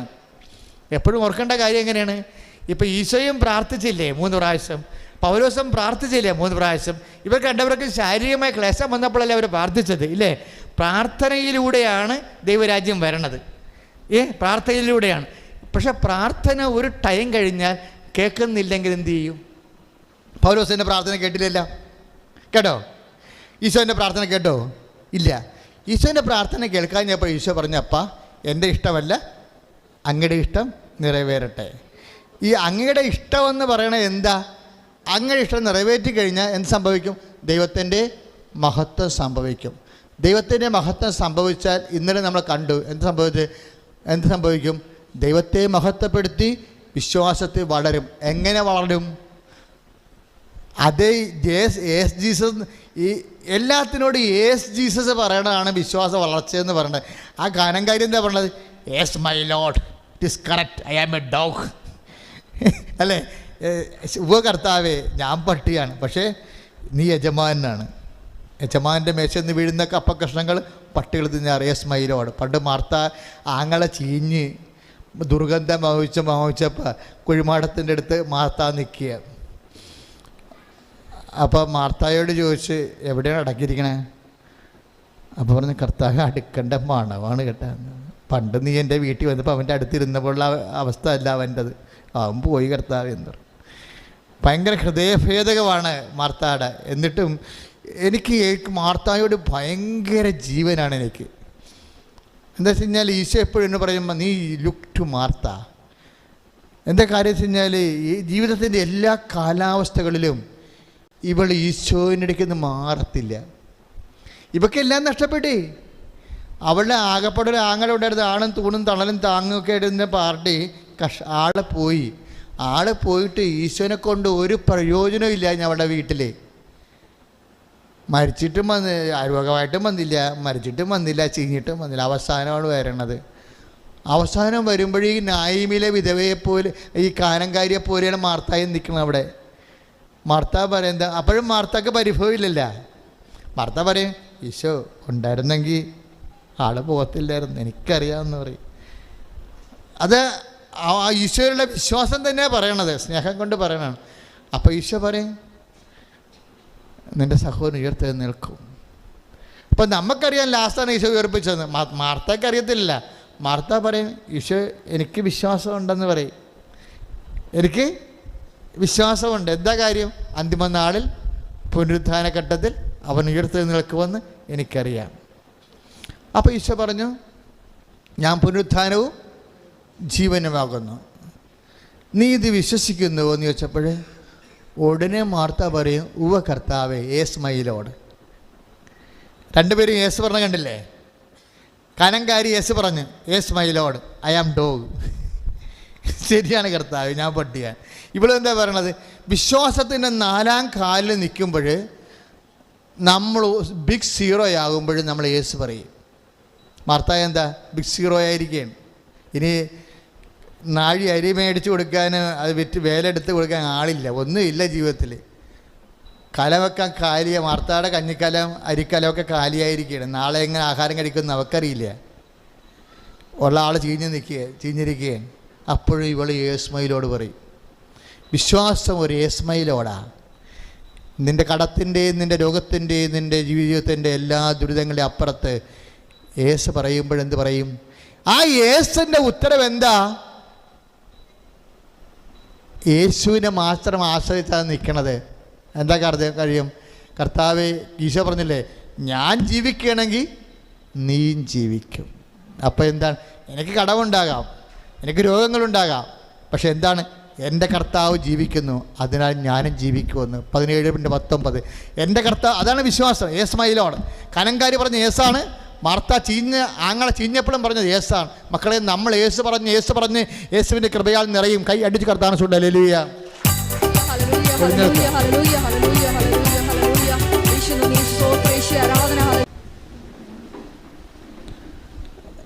നമ്മളിപ്പോൾ കർത്താവിൻ്റെ വചനം കൃപയുടെ നേർത്തെളിയിലേക്ക് വരികയാണ്. നേർത്തെളി എന്ന് വെച്ചാൽ നമ്മളിങ്ങനെ, നമുക്കറിയാലോ, ഓരോ വിഷയത്തിൽ നിന്നും അരിച്ചരിച്ചരിച്ച് എങ്ങനെയാണ് മനുഷ്യൻ കൃപയിലേക്ക് വരുന്നതെന്നാണ്. അവസാനം പൗലോസ് അപ്പോസ്തലൻ എന്താ പറയണത്? പൗലോസ് അപ്പോസ്തലൻ്റെ പ്രാർത്ഥനയും ഈശോയുടെ പ്രാർത്ഥനയും 3 പ്രാവശ്യമുള്ള പ്രാർത്ഥനയാണ്. 2ഉം ബോഡി പെയിനിനുള്ള പ്രാർത്ഥനയാണ്. ഒന്ന്, ഈശോയ്ക്ക് മാനസിക സംഘർഷം കൂടിയുണ്ട്, ഇല്ലേ? മാനസിക സംഘർഷമുണ്ട്. ഈ മാനസിക സംഘർഷത്തിൻ്റെ പ്രാർത്ഥനയും അവരുടെ പൗലോസിൻ്റെ അൾസറിൻ്റെ പ്രാർത്ഥനയും, ഈ പ്രാർത്ഥനയ്ക്ക് ദൈവികമായ ലക്ഷ്യമാണുള്ളത്. എന്താ കാര്യം? My grace is sufficient for U. എന്നിട്ട് കൃപ എന്താണെന്ന് അച്ഛൻ പറഞ്ഞത്? കൃപ എന്താണെന്നാണ് ഞാൻ പറഞ്ഞത്? ദൈവത്തിൻ്റെ ശക്തി. പൗലോസിനോട് എന്താ പറഞ്ഞത്? നിനക്കെൻ്റെ കൃപ മതി, എന്തെന്നാൽ ബലഹീനതയിലാണ് ദൈവത്തിൻ്റെ ശക്തി പ്രവർത്തിക്കുന്നത്. ശക്തി എന്നല്ല വന്നിരിക്കണം അവിടെ. ഈശോ പുകഴ്ത്തി പ്രാർത്ഥിക്കുമ്പോൾ എന്താ സംഭവിക്കുന്നത്? ഈശോ 3 പ്രാവശ്യം ആത്മസംഘർഷം, മനസ്സംഘർഷമുണ്ട്, അല്ലേ? ശാരീരിക വേദനയുണ്ട്, എല്ലാം അനുഭവിച്ചിട്ട് അപ്പാ സാധ്യമെങ്കിൽ ഈ പാനപാത്രം എന്നെ കടന്നു പോകട്ടെ എന്നിട്ട് പറഞ്ഞു. ഈശോ പറഞ്ഞു, അത് എൻ്റെ ആഗ്രഹമാണ് ഞാൻ പ്രാർത്ഥിക്കുന്നത്. ഇങ്ങനെ അപ്പൻ്റെ ഇഷ്ടമേ നിറവേറാവൂ, അങ്ങനെ എൻ്റെ ഇഷ്ടമല്ല, അങ്ങയുടെ ഇഷ്ടം നിറവേറും. കേൾക്കപ്പെടാത്ത പ്രാർത്ഥനയ്ക്ക് ദൈവത്തിൻ്റെ ഇഷ്ടമാണ്. അതാണ് ദൈവരാജ്യം. പൗലോസിൻ്റെ അൾസറിൻ്റെ അകത്ത് ദൈവരാജ്യം എന്താണ്? ഗ്രേസാണ്. നിനക്കെൻ്റെ കൃപ മതി, അതാണ് ദൈവരാജ്യം. ഞാൻ പറഞ്ഞില്ലേ, എല്ലാ സങ്കടങ്ങളുടെ പിന്നിലും ഒരു ദൈവരാജ്യം ഉണ്ടാവും. നമ്മൾ ആദ്യം ദൈവരാജ്യമാണ് അന്വേഷിക്കേണ്ടത്. ഈശോയുടെ പൂങ്കാവനത്തെ ധ്യാനത്തിൽ ഒരു ദൈവരാജ്യമുണ്ട്. എന്താണ്? അപ്പനത് ആ കുരിശെടുത്ത് മാറ്റണില്ല. എന്നിട്ട് എന്ത് ചെയ്ത്? അപ്പൻ അതിനെന്ത് ചെയ്യും? അവനെ ശക്തിപ്പെടുത്താൻ ഒരു മാലാഖയെ വിടും. Praise the Lord. പൗലോസിന് കിട്ടണത് എന്താണ്? ഗ്രേസ്. അതെന്താണ്? ദൈവത്തിൻ്റെ ശക്തി. ഇപ്പം ഈശോയ്ക്ക് കിട്ടണത് എന്താ? അതിന് ശക്തിയാ. ഈശോയ്ക്ക് കിട്ടണത് എന്താണ്? ഈശോ പറഞ്ഞു, മകനെ, മാൻ പറഞ്ഞ പോലെ എനിക്ക് മാൻ്റെ വിഷമം എനിക്ക് നല്ലവണ്ണം അറിയാം. കുരിശെടുക്കാനോ യുദാസിനെ പിന്തിരിപ്പിക്കാനോ പൗലോസിനെ തള്ളിപ്പറയാതിരിക്കാനോ പിലാത്തോസിനെ കൈയെഴുകാതിരിക്കാനോ ഒന്നും പറ്റത്തില്ല. അതെല്ലാം നിൻ്റെ മഹത്വത്തിന് വേണ്ടി ഞാൻ ക്രമീകരിച്ചിരിക്കുന്നതാണ്. അതൊന്നും ടേക്കപ്പ് ചെയ്യത്തില്ല. പക്ഷേ ഈ പൗലോസിൻ്റെ തള്ളിപ്പറച്ചിലും യുദാസിൻ്റെ ഒറ്റിക്കൊടുക്കലും പിലാത്തോസിൻ്റെ കൈകഴുകലിനെ അതിജീവിക്കുന്ന ഒരു സംഭവം ഞാൻ നിനക്ക് തരാം. എന്താണ്? മൈ ഗ്രേസ്, മൈ കൃപ. എന്താണ്? ഉടനെ അവനെ ശക്തിപ്പെടുത്താൻ ഒരു മാലാഖ ഇറങ്ങി വന്നു. അതാണ് 18:6 യോഹന്നാൻ്റെ സുവിശേഷം. എൻ്റെ ദൈവപൈതലേ, നീ ഇപ്പം തിരിച്ചറിയണം. എന്താ? രണ്ടും കൃപയാ. പൗലോസിന് കിട്ടിയതും കൃപയാണ്. പൗലോസിന് കിട്ടിയ കൃപ ആദ്യം കിട്ടിയ ആർക്കാണ്? ഈശോ 3 പ്രാവശ്യം പറഞ്ഞു. ഈശോയോട് എന്താ പറഞ്ഞത്? My son Jesus, my grace is sufficient for you. പിലാത്തോസ് നിന്നെ കഴുകാൻ കാത്തിരിക്കുകയാണ്. My grace is sufficient for you. പത്രോസ് നിന്നെ തള്ളിപ്പറയാൻ കാത്തിരിക്കുകയാണ്. My grace is sufficient for you. നിനക്കെൻ്റെ കൃപ മതി. യുദാസ് നിന്നെ മുത്തിക്കൊടുക്കാൻ പോകുന്നു. നീ ചമ്മട്ടടിയേറ്റൊക്കെ എടുക്കാൻ പോകുന്നു. നീ കുരിശുമരണം ഭരിക്കാൻ പോകുന്നു. My grace is sufficient for U. ഇതിനെ ജീവിതത്തിൻ്റെ എല്ലാ മാനസിക ശാരീരിക പീഡനങ്ങൾ അപ്പുറത്തേക്ക് ഒരു വിശ്വാസിക്ക് അതിനെ അതിജീവിക്കാനുള്ള ദൈവിക ശക്തി, ദൈവിക നിർദ്ധാരണ മാർഗം എന്താണ്? അതാണ് ഡിവൈൻ സൊല്യൂഷൻ, കൃപ.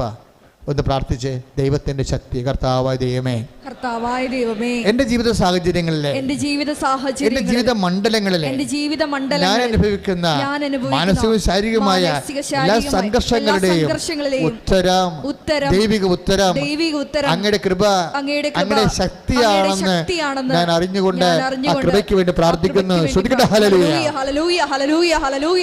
കിട്ടേണ്ടതും കൃപ തന്നെയാണെന്നാണ് യോഹന്നാനും പറയുന്നത്. എന്താ പറയണേ? യോഹന്നാൻ 1:12 തന്നെ സ്വീകരിച്ചവർക്കെല്ലാം ഒന്ന് പറഞ്ഞേ. തന്നെ സ്വീകരിച്ചവർക്കെല്ലാം, തന്റെ നാമത്തെ വിശ്വസിക്കുന്നവർക്കെല്ലാം, തന്റെ നാമത്തിൽ വിശ്വസിക്കുന്നവർക്കെല്ലാം ദൈവമക്കളാകാൻ അവൻ കഴിവ് നൽകി. ഈ കഴിവാണ് കൃപയെന്ന് പറയുന്നത്. അതാണ് 2:16 കിടക്കുന്നത്. അവന്റെ പൂർണ്ണതയിൽ നിന്ന് നാം എല്ലാം കൃപയ്ക്ക് മേൽ കൃപ സ്വീകരിച്ചിരിക്കുന്നു. ദൈവത്തിന്റെ പൂർണ്ണതയിൽ നമുക്ക് ആഗ്രഹിക്കുന്നത് എന്താണ്? നമുക്ക് ലഭിക്കണത് എന്താണ്? കൃപ. എൻ്റെ മക്കളെ, ഈ കൃപ ഉള്ള പ്രശ്നം അച്ഛൻ മുമ്പ് പറഞ്ഞായിരുന്നു. ഈ ദൈവത്തിൻ്റെ ശക്തി ശരീരത്തിൽ വീഴുമ്പോൾ എന്തായി മാറുന്ന പറഞ്ഞത്? സൗഖ്യമായി മാറുന്നല്ലേ? ദൈവത്തിൻ്റെ ശക്തി നമ്മുടെ ജീവിത മണ്ഡലങ്ങളിൽ വീഴുമ്പോഴാണ്. അതാണ് ബ്ലെസ്സിങ്സ് എന്ന് പറയണത്. അനുഗ്രഹം, ഫേവേഴ്സ്, ഫിസിക്കൽ ഫേവേഴ്സ്. അപ്പോൾ നമ്മൾ പറയുന്നുണ്ട്, എൻ്റെ ചിലർ പറയുന്നുണ്ട്, അച്ഛാ ചിട്ടി വീഴാൻ പ്രാർത്ഥിക്കണേ അച്ഛാ. അപ്പോൾ ചിട്ടി വീഴാൻ പ്രാർത്ഥിച്ചു കഴിഞ്ഞാൽ 3 ചിട്ടി ഇറക്കിയിട്ടുള്ളവരെ 4 കൊല്ലത്തെ ചിട്ടിക്ക് 3 ഗഡുവേ ഇറക്കിയിട്ടുള്ളൂ. അത് വീഴാൻ പ്രാർത്ഥിക്കാൻ പറയുകയാണ്. ഞാൻ പ്രാർത്ഥിക്കും, ഉടനെ പ്രാർത്ഥിക്കും. എന്താ കാര്യം എന്നറിയാവോ? അവർക്കത് കിട്ടിയിട്ട് വേണം. വേറെ ഒരു മാർഗം അവിടെ മുമ്പിൽ ഭൗതികമായിട്ടില്ല. ഇനി എന്തെങ്കിലും മാർഗം ഉണ്ടെങ്കിൽ ഈശോ ചെയ്യട്ടെ. ഇപ്പം നമ്മുടെ മുമ്പിലുള്ള മാനുഷിക മാർഗം ഇതാണ്. ഞാൻ പറഞ്ഞു ഈശോയെ ഇതാണ് വിഷയം, വേറെ ഒരു മാർഗ്ഗമില്ല, എന്ത് വിഷയമായാലും. അപ്പം നമ്മൾ അമ്മയുടെ മധ്യസ്ഥയിൽ ഈശോയുടെ അടുത്ത് പ്രാർത്ഥിച്ചിട്ട് അവളെ അനുഗ്രഹിച്ച് വിടും. ഒരു 50% പേരുടെ ആ സംഭവം നടക്കും. 50% പേർക്ക് കർത്താവ് വേറെ വഴി കാണിച്ചു കൊടുക്കും. കാര്യം അതിനെല്ലാം ഇങ്ങനെ ഭൗതിക മണ്ഡലങ്ങളിൽ ദൈവത്തിൻ്റെ ശക്തി വന്ന് വീഴുന്നതിനാണ് നമ്മൾ ബ്ലെസ്സിങ്സ് എന്ന് പറയണത്. പീഡിയ. ദൈവത്തിൻ്റെ ശക്തി ശരീരത്തിൽ വീഴുമ്പോൾ എന്താണത്? അത് സൗഖ്യം. ദൈവത്തിൻ്റെ ശക്തി ഭൗതിക മണ്ഡലങ്ങളിൽ വീഴുമ്പോഴാണ്. ചില പറയില്ല, എൻ്റെ അച്ഛാ റാങ്ക് ലിസ്റ്റാണ് കേട്ടാ, ഇനി ഇവർ 6 പേരെ കൊണ്ട് നിയമിച്ചാൽ എനിക്ക് കിട്ടും. അപ്പം ഈ ലിസ്റ്റ് ക്യാൻസലാക്കാൻ 20 ദിവസം കൂടിയേ ഉള്ളൂ. അച്ഛനൊന്ന് പ്രാർത്ഥിക്കണമെന്ന് പറയാം. എന്താ? ജീവിതമണ്ഡലങ്ങളാണ് സംഭവം, ജീവിതമണ്ഡലങ്ങളാണ്. അപ്പോൾ ഈ നിനക്ക് രക്ഷപ്പെടാൻ വേറൊരു മാർഗ്ഗമൊന്നുമില്ലെങ്കിൽ ഈശോ നിന്നെ സഹായിച്ചിരിക്കും. ഇവിടെ ആൾക്കാർ സാക്ഷ്യം പറയുമ്പോഴുണ്ടല്ലോ നമ്മൾ ഞെട്ടിപ്പോകും. കാര്യം റാങ്ക് ലിസ്റ്റ് ക്യാൻസലാകാതെ വെച്ചുകൊണ്ടിരുന്നത് ഇവക്കൊരാൾക്ക് ജോലി കൊടുക്കാൻ വേണ്ടിയാണ് നമുക്ക് തോന്നിപ്പോകും. ഈശോ അറസ്റ്റ് ചെയ്ത് വെച്ചിരിക്കുന്നത്. അതാണ് ജീവിതമണ്ഡലം എന്ന് പറയണത്. മരിയന്താബസിൻ്റെ ഒരു ഗുണമെന്ന് പറയുന്നത് എല്ലാ മണ്ഡലങ്ങളും ഒരുപോലെ കൃപ ലഭിക്കണത്, ശക്തി ലഭിക്കുന്ന മണ്ഡലമാണിത്. അതാണ് നിങ്ങൾ ആഴമായിട്ട് പ്രാർത്ഥിക്കണം. ഞാൻ പറയേണ്ട കാര്യം എല്ലാം നിങ്ങൾ ആദ്യം അച്ഛൻ പറഞ്ഞില്ലേ, ദൈവം സമസ്തം അവൻ്റെ പാദത്തിൻ്റെ നമ്മൾ 1 കൊരിന്ത്യർ 15 നമ്മൾ വായിച്ചില്ലേ, 26 അല്ലേ, ദൈവം സമസ്തവും അവൻ്റെ പാദത്തിൻ്റെ കീഴിലാക്കിയിരിക്കുന്നത്. അത് റാങ്ക് ലിസ്റ്റ് ആയാലും PSC ആയാലും ഹാർഡ് എക്സാമിനേഷൻ ആയാലും ശരി, എല്ലാം ഈശോൻ്റെ. പക്ഷേ ദൈവത്തിലെ നീ തിരിച്ചറിയണം ഇതെല്ലാം ദൈവത്തിൻ്റെ കർത്താവിൻ്റെ കീഴിലാണെന്നുള്ളത്. പിന്നെ നീ ഒരു പണി ചെയ്യണം. നീ ദൈവത്തിന്, അതായത് ഒരു പ്രാർത്ഥന മിസ്സായി കഴിഞ്ഞാൽ അതിൻ്റെ അർത്ഥം എന്താണെന്ന് ചെയ്യേണ്ടത്? നമ്മുടെ വിശ്വാസം പ്രഖ്യാപിക്കാൻ, പ്രത്യാശ വർദ്ധിപ്പിക്കാൻ, ദൈവസ്നേഹം വർദ്ധിപ്പിക്കാൻ ഞാൻ ഇപ്പോഴും എൻ്റെ മക്കളോട് പറയുകയാണ്, നമ്മൾ ഈ മരിയ സ്പിരിച്വാലിറ്റിയേക്കാൾ വലിയൊരു സ്പിരിച്വാലിറ്റി ഇല്ല. ജപമാല പ്രാർത്ഥനയിൽ നമ്മൾ പ്രാർത്ഥിക്കുന്ന പുത്രനായ ദൈവത്തിൻ്റെ മാതാവായിരിക്കുന്ന പരിശുദ്ധമാതാവ് ഞങ്ങൾ ദൈവശരണം എന്ന പുണ്യമുണ്ടായി.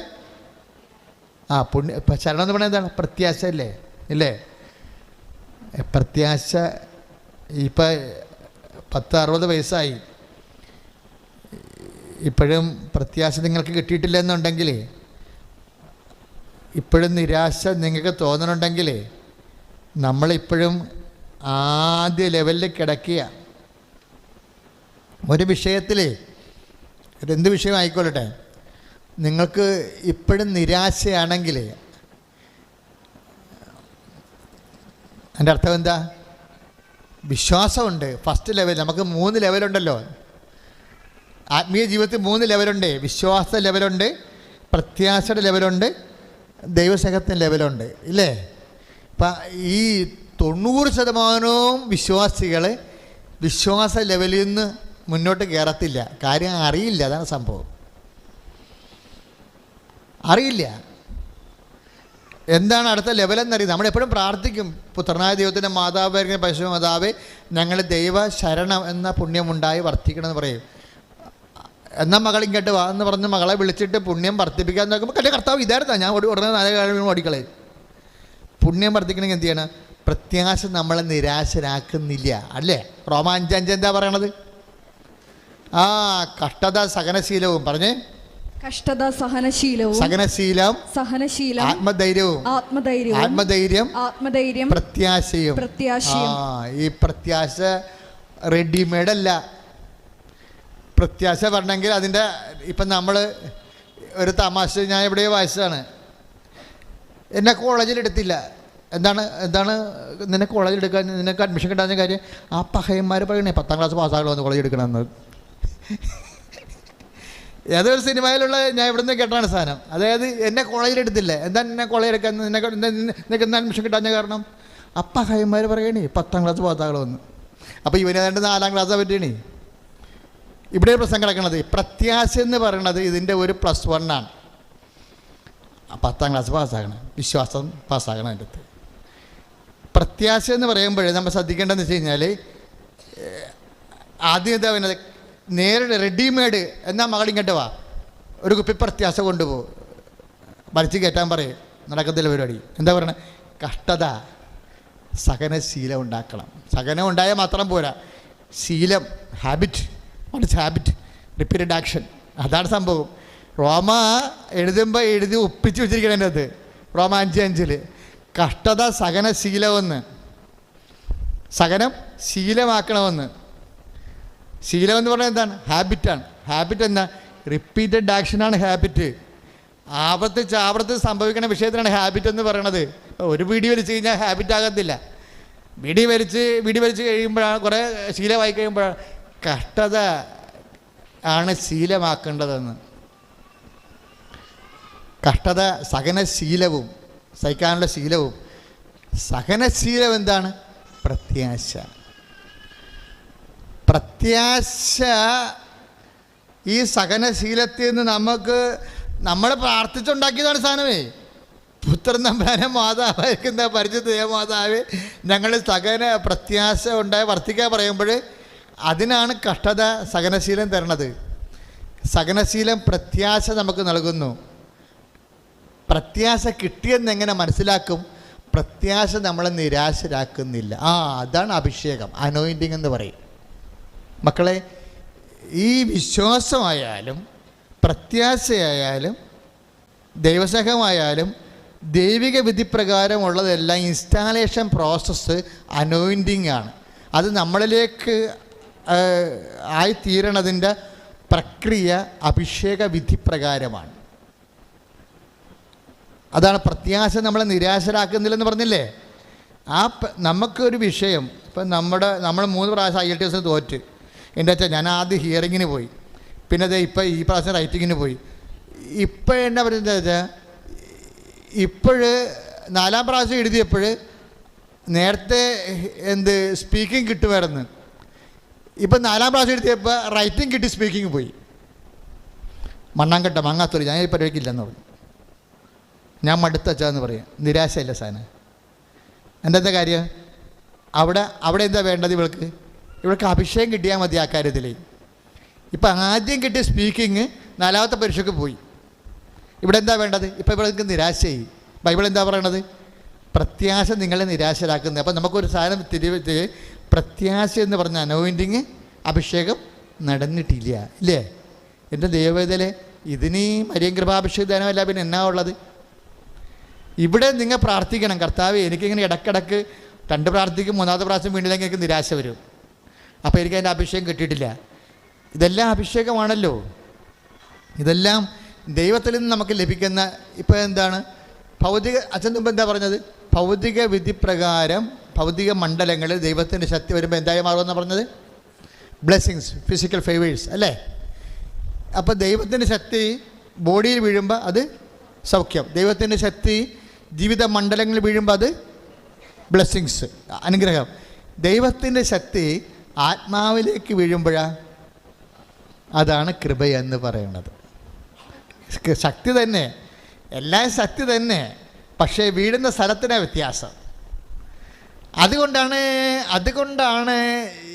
ഇതില്ലേ ഞാൻ പറഞ്ഞില്ലേ ഗലാത്യർ 6:18 ഫിലെമോൻ 1:25 പറഞ്ഞത് എന്താ പറയണത്? കർത്താവിൻ്റെ കൃപ നിങ്ങളുടെ ആത്മാവിൻ്റെ കൂടെ, അത് ശരീരത്തിൻ്റെ കൂടെ അല്ലല്ലോ അല്ലേ?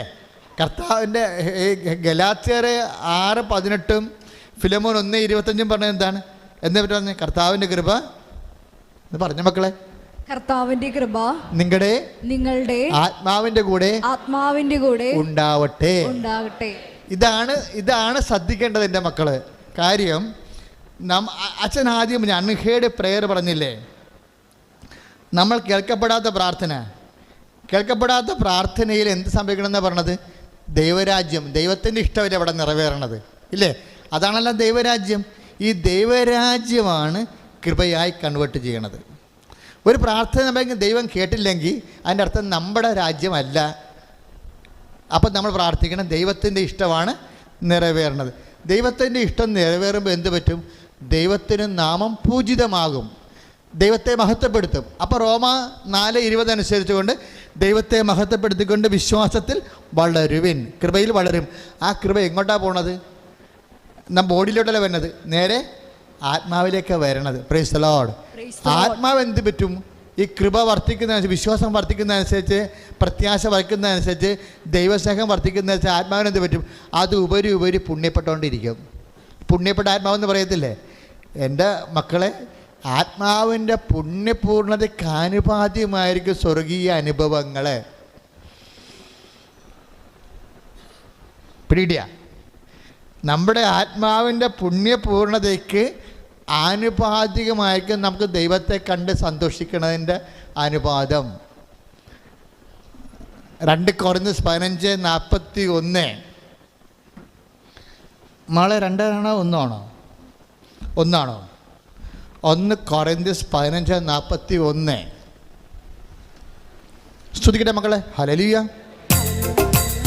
1 കൊരിന്ത്യർ മക്കളെ ശ്രദ്ധിക്കുക, എഴുതുക. 1 കൊരിന്ത്യർ 15:41. സൂര്യന്റെ തേജസ് ഒന്ന്, ചന്ദ്രന്റേത് മറ്റൊന്ന്, നക്ഷത്രങ്ങളുടേത് വേറൊന്ന്, നക്ഷത്രങ്ങൾ തമ്മിലും തേജസ്സിന് വ്യത്യാസമുണ്ട്. ഇപ്രകാരം തന്നെയാണ് ഇത് കേട്ടാ നോക്കിയേ, ഇപ്രകാരം തന്നെയാണ് എന്ന് പറഞ്ഞേ. ഇപ്രകാരം തന്നെയാണ് മരിച്ചവരുടെ പുനരുത്ഥാനം. പണിയായില്ലേ? ഇതിന് കീ വേർഡെന്ന് പറയും, ഒക്കൾട്ട് വേർഡെന്ന് പറയും, ഹിഡൻ വേർഡെന്ന് പറയും. എന്ന് വെച്ച് കഴിഞ്ഞാൽ ഒത്തിരി പറയത്തില്ല, ദൈവത്തിന് പണ്ട് മുതലേ ഉള്ള ഒരു രീതിയാണ്.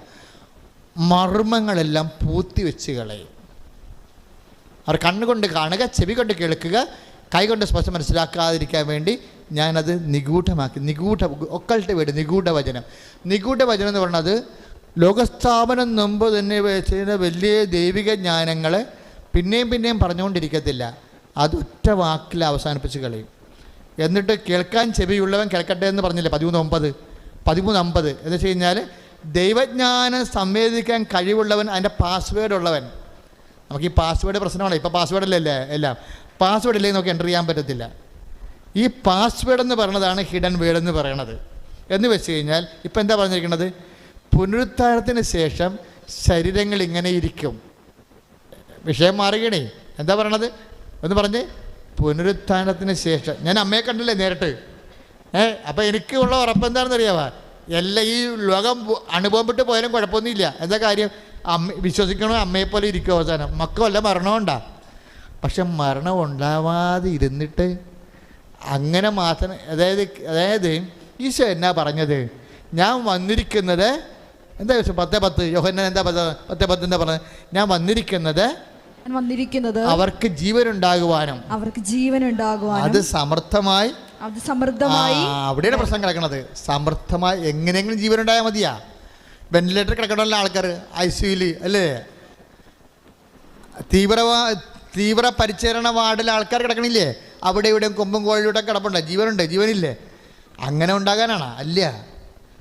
കൃപയെന്ന് പറഞ്ഞാൽ സമർത്ഥമാകണം. അത് നമുക്ക് ലഭിക്കുന്ന ആ കൃപയുടെ സമൃദ്ധി അനുസരിച്ച് കൊണ്ട് ആത്മാവിൻ്റെ പുണ്യപൂർണ്ണത വർദ്ധിക്കും. ആത്മാവിൻ്റെ പുണ്യപൂർണ്ണത വർദ്ധിക്കുന്ന അനുസരിച്ചാണ് ഇപ്പം എന്താ പറയണത്? ശ്രദ്ധിച്ച മക്കളെ, 1 Corinthians 15:41 സൂര്യൻ്റെ തേജസ് 1, സൂര്യ തേജസ് 1, ചന്ദ്രൻ്റേത് മറ്റൊന്ന്, നക്ഷത്രങ്ങളുടേത് വേറൊന്ന്. അപ്പം ഈ തേജസ് പറയണേ, സൂര്യൻ്റെ തേജസ് അല്ല ചന്ദ്രനെ ഉള്ളതെന്ന് പറയണേ, ചന്ദ്രൻ്റെ അല്ല നക്ഷത്രങ്ങൾ. എന്നിട്ട് വേറെ അപകടം ഉണ്ട് അതിൻ്റെ അകത്ത്. അവസാനം എഴുതി വെച്ചിരിക്കുന്നത് പൗലോസ് പെസക. നക്ഷത്രങ്ങൾ തമ്മിലും തേജസ്സിന് വ്യത്യാസമുണ്ട്. അപ്പോൾ നക്ഷത്രം കൊണ്ടും തീരണില്ല. ആ വീടിക്കുറ്റി പോലുള്ള കക്ഷികളൊക്കെ ഉണ്ടെന്ന് അർത്ഥം. തെളിഞ്ഞത് വന്നിരിക്കുന്ന കക്ഷിയില്ലേ? അതായത് ആത്മാവിൻ്റെ കൃപയനുസരിച്ചാണ് ആത്മാവിൻ്റെ തേജസ് നിശ്ചയിക്കുന്നത്. ചില അണ്ണന്മാർ പറയുമേ, പെണ്ണും പിടിച്ച് കള്ളം കുടിച്ച് നടക്കുക, അവസാനം അച്ഛനെ പിടിച്ച് കുമ്പസാരിച്ചാൽ മതിയെന്ന് ഞൊട്ടും.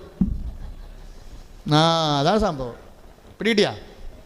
ചില ഈ ക്രിസ്ത്യാനിക്ക് പറ്റിക്കുന്ന അബദ്ധം അതല്ലേ? ഇവർ വിചാരിക്കണം ഈ ആളൊരു മണ്ടത്തരം കാണിച്ച് ആ നല്ല കള്ളനോട് ക്ഷമിച്ച്. അപ്പോൾ ഇപ്പോൾ എല്ലാവരും നല്ല കള്ളന്മാരാകാൻ പോവുകയാണ്. നല്ല കള്ളനോട് അത് ഒറ്റപ്പെട്ട സംഭവമാണ്. നല്ല കള്ളൻ്റെ കോപ്പായോന്ന് അണിയേണ്ട കാര്യമൊന്നുമില്ല. അവസാനം മാനസാന്തരപ്പെട്ട് രക്ഷപ്പെടാതെ നോക്കേണ്ട കാര്യമില്ല. ആ നല്ല കള്ളൻ എവിടെ ഇരിക്കണമെന്നൊരു പിടിയില്ലേ? പർദീസയിൽ പല സ്ഥലമുണ്ടെന്നല്ലേ ഇപ്പോൾ പറയണത്. സൂര്യതേജസ് 1, ചന്ദ്രൻ്റെ വേറെ 1, നക്ഷത്രത്തിൻ്റെ വേറെ 1. ആ ബീഡിക്കുറ്റി പോലെ ഇരിക്കുക നല്ല കള്ളൻ. അയാളോട് എന്താ പറഞ്ഞിരിക്കണത്? നീ എൻ്റെ ഇവിടെ പർദീസയിലായിരിക്കും എന്നല്ലേ പറഞ്ഞിരിക്കണത്. That's okay. ജീവിതകാലം മുഴുവൻ കട്ടും മുടിച്ചും തേച്ച് കഴുകി നടന്നിട്ട് അവസാനം ഒന്നിട്ട് പോലെ ഒപ്പിക്കാമെന്ന് വെച്ചാൽ നടക്കത്തില്ലെന്നാണ് പറയണത്. എന്താ കാര്യം? ഇതിനെല്ലാം മാർക്കിങ്സ് ഉണ്ടെന്ന്. A+ ഉണ്ട്, A ഉണ്ട്, B+ ഉണ്ട്, B ഉണ്ട്, C+ ഉണ്ട്, D ഉണ്ട്. പിന്നെ ഈ സർട്ടിഫിക്കറ്റ് കൊണ്ട് പൊടികോരി തിന്നാൻ പറ്റിയ സാധനമുണ്ട്. ചില ആൾക്കാരുടെ സർട്ടിഫിക്കറ്റ് കൊണ്ട് പൊടികോരി തിന്നല്ലേ പറ്റത്തുള്ളൂ, വേറെ ഒന്നും പറ്റത്തില്ല. ആ സാധനം ഉണ്ടെന്നാണ്. എന്താ കാര്യം? അവൻ്റെ നാമത്തിൽ വിശ്വസിക്കുകയാണെങ്കിൽ കൃപയ്ക്ക് മേൽ കൃപ കിട്ടണം. വേറെ വിശ്വാസത്തിൻ്റെ നിങ്ങൾ പെണ്ണക്കിണ്ണ കെട്ടിച്ച വീട് വെച്ച കാറ് മേടിച്ചൊന്നുമില്ല. അവൻ്റെ നാമത്തിൽ വിശ്വസിക്കുന്നവർക്ക് എന്താ വേണ്ടത്? നിങ്ങൾ എയ്ഡ്സ് സുഖപ്പെട്ട ക്യാൻസർ സുഖപ്പെട്ടെന്നില്ല. അവൻ്റെ നാമത്തിൽ എന്താ പറയണത് ഇവിടെ പ്രശ്നം? അവൻ്റെ നാമത്തിൽ വിശ്വസിക്കുന്നവർക്കെല്ലാം കൃപയും സത്യവും യേശുക്രിസ്തു വഴി ഉണ്ടായെന്ന് കൈയെടുത്ത് കർത്താൻ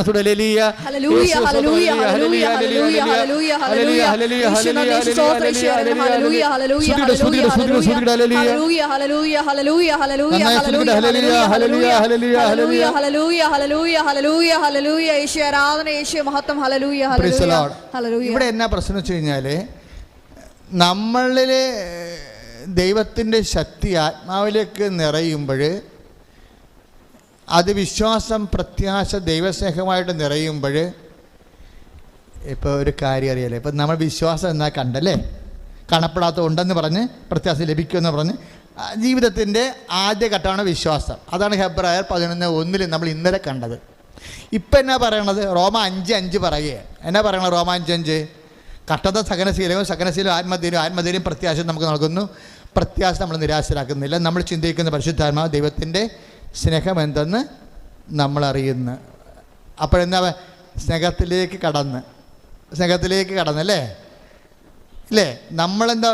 പരിശുദ്ധാത്മാവിന് പ്രിയ വധുവായിരിക്കുന്ന പരിശുദ്ധ ദേവമാതാവേ, ഞങ്ങൾ ദൈവ സ്നേഹമെന്ന പുണ്യമുണ്ടായി. സ്നേഹത്തിൻ്റെ വളർന്നുള്ള ഗുണം എന്താ അറിയാവോ? അപ്പോൾ മുമ്പ് എന്താ പറയണത്? നിനക്ക് ഒരു വിഷയം ഉണ്ടായി, നിനക്ക് പരാജയം ഉണ്ടായി, നിനക്ക് നിരാശ തോന്നണില്ല എന്നുണ്ടെങ്കിൽ ദാറ്റ് മീൻസ് നിനക്ക് പ്രത്യാശ കിട്ടിയെന്ന് ഉറപ്പാക്കാം. അപ്പം നീ സെക്കൻഡ് ഗ്രേഡിലേക്ക് വളർന്നു. ഇനി ഒരു ഗ്രേഡുണ്ട്. എന്താണ്? സ്നേഹത്തിൻ്റെ ഗ്രേഡ്. കൃപയുടെ വളർച്ചാദിശകളാണ് അച്ഛൻ പറഞ്ഞുകൊണ്ടിരിക്കുന്നത്. ഇപ്പം അപ്പോസ്തലന്മാരില്ലേ, അപ്പോസ്തലന്മാരെ ഇവർ ബിഷപ്പുമാരുടെ റാങ്കാണ്. ആദിമസഭയിൽ അപ്പോസ്തലന്മാർ ബിഷപ്പുമാരുടെ റാങ്കാണ്. ഇന്നത്തെ ബിഷപ്പുമാർ ഇപ്പം ഞങ്ങളൊക്കെ എന്താ? ഞങ്ങളൊക്കെ അപ്പോസ്തലന്മാരൊന്നുമല്ല, ഞങ്ങൾ ബിഷപ്പുമാരാണ് അപ്പോസ്തലന്മാർ. അവർക്കിവിടെ വന്ന് ശുശ്രൂഷ ചെയ്യാൻ പറ്റാത്തത് കൊണ്ട് അവരുടെ പ്രതിനിധികളാണ്. ഞങ്ങളൊരു പ്രതിനിധികളാണ്. ഞാനൊക്കെ ഒരു പ്രതിനിധിയാണ്. ഞങ്ങൾ ബിഷപ്പിനെ കാണുമ്പോൾ എന്തുകൊണ്ടാണ് കിസ് ചെയ്യണത്? അങ്ങയുടെ കർത്താവിൻ്റെ അപ്പോസ്തലനായിട്ട് അങ്ങിരിക്കുന്നു, അങ്ങയുടെ പ്രതിനിധിയായിട്ട് ഞാൻ കലവൂര സഭയെ സംരക്ഷിക്കുകയാണ്. ഞാൻ പ്രതിനിധിയാണ്. അപ്പോൾ ഈ അപ്പോസ്തലന്മാർക്ക് നല്ല റാങ്കാ. അവരെയാണ് ഇവന്മാരെ പിടിച്ചുകൊണ്ട് പോയി മേലെങ്കിൽ ഒരു കുപ്പായി ഉരിഞ്ഞിട്ട് കുതിരക്ക് തല്ലിയത്. വിശ്വാസികൾ ഇങ്ങനെ തൊട്ടുമുത്തി നടന്ന വലിയ ദിവ്യരൂപങ്ങളെയൊക്കെ റോമാക്കാർ പിടിച്ചുകൊണ്ട് പോയി അകത്തിട്ട് മേലങ്കി ഉരിഞ്ഞെടുത്ത് കുപ്പായ ഉരിഞ്ഞെടുത്തിട്ട് മുതുകത്തിട്ട് തല്ലി. അപ്പം മുഴുവനും പൗലോസും പത്രോസൊക്കെ നിക്കറി വിട്ട് അടിയും കൊണ്ട് പുറത്ത് വരികയാണ്. മുതുകത്തൊക്കെ ഇങ്ങനെ ചൊള്ളച്ച് ഇങ്ങനെ അടിയൊക്കെ കിട്ടി. ആ നല്ല വെളുത്ത ശരീരത്തിലൊക്കെ ഈ അടിയൊക്കെ കിട്ടിയുള്ള അവസ്ഥ എന്തായിരിക്കും? മുഴുവൻ ചൊള്ളച്ച് പുള്ളി ഇങ്ങനെ മോന്തയും കയറി തിരിച്ച് പുറത്ത് വരികയാണ്. അപമാനത്തിൽ വരികയാണ് പുറത്തേക്ക്. ഉടനെ രണ്ടുപേരും കൂടി പറയണേ, പത്രോസാണ് കൂടെ നിൽക്കുന്നത്, അടി കൊണ്ട ആൾ പറയണേ, യേശുക്രിസ്തുവിനെ പ്രതി അപമാനമേറ്റതിൽ സന്തോഷിച്ചുകൊണ്ട് അവർ സംഘത്തിൽ നിന്ന് പുറത്തേക്ക് വന്നു. ബൈബിളിൽ ഏറ്റവും വലിയ വാക്കാണത്.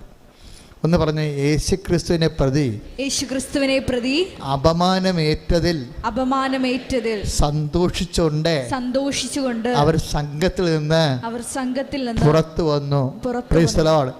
നടപടി 5:45 വചനമാണ്. 41 നടപടി 5:41.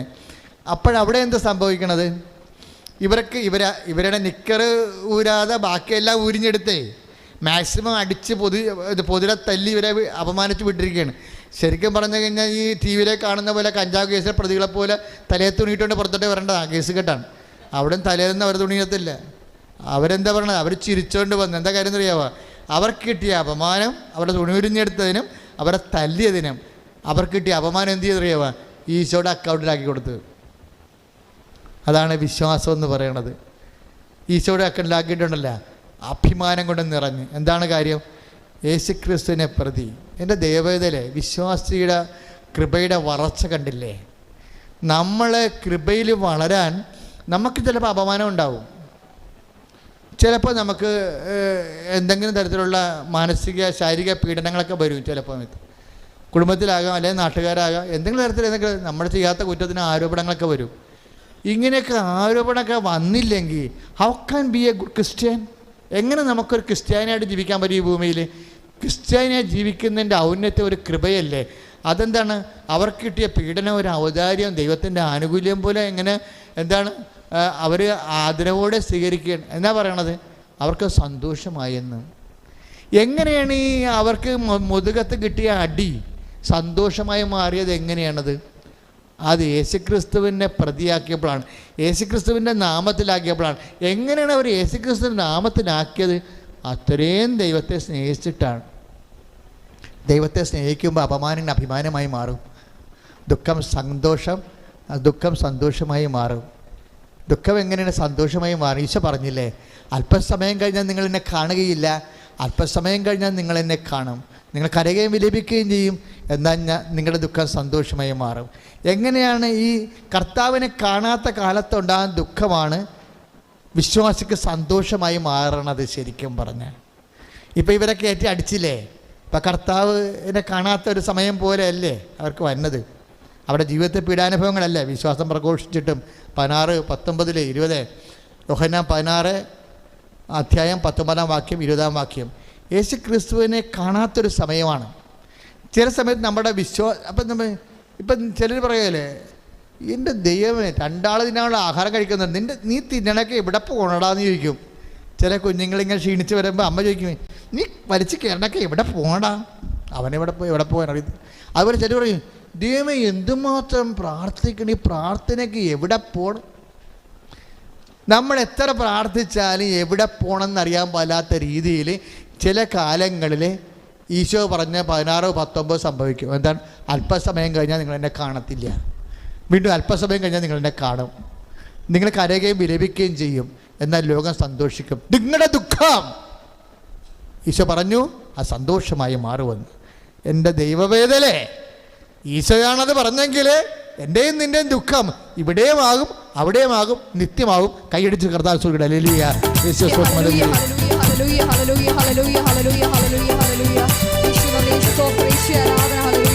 തല്ലുകയാണ്, തല്ലിടാൻ പുറത്തേക്ക് വരുമ്പോൾ സന്തോഷത്തോടെയാണ് വരണത്. എന്താ കാര്യം? ഈ സഹനത്തിൻ്റെ സമയത്തും സന്തോഷം അനുഭവിക്കണം. എന്തുകൊണ്ടാണ്?